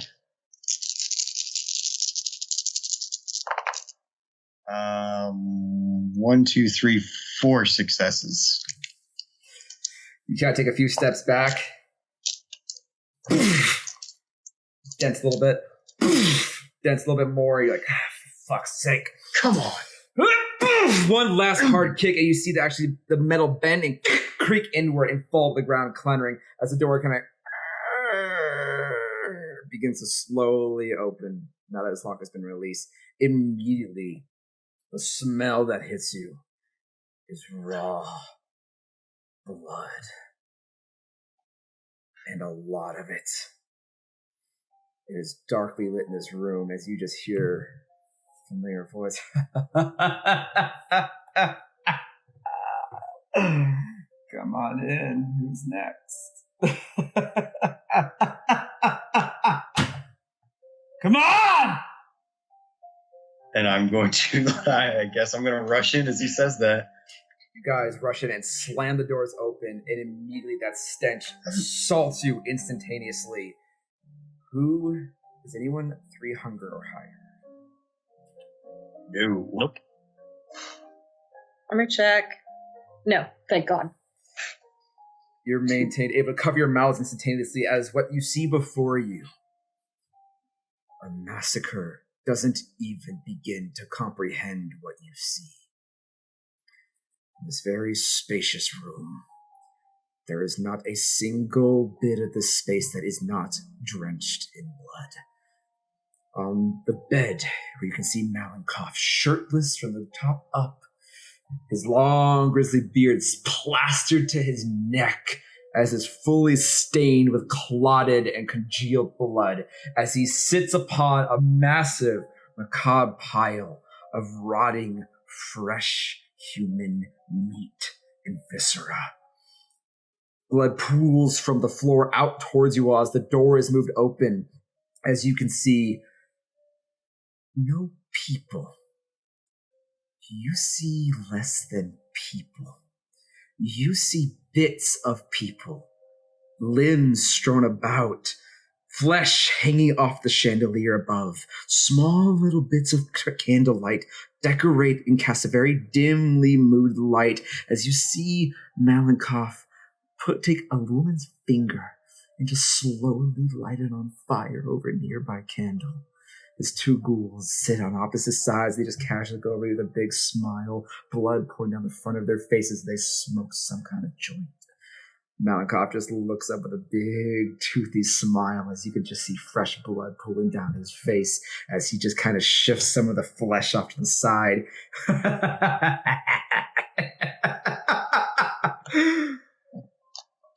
Hi. And that's where we end it for tonight. Dear God. And for now, It's gonna be weird next week. we leave this here, as next week is Halloween. It is. And it just so happens that Vampire Masquerade falls upon that Sunday of Halloween. So when we come back, we'll have Crescent and Grayson here with me in person. Oh, That we will. we will. And Acer unfortunately has to join us remotely, but we will still continue. As hopefully, no guarantees, but hopefully, we reach the stunning conclusion of our prologue here within While Seattle Sleeps. Good night, everyone. Night.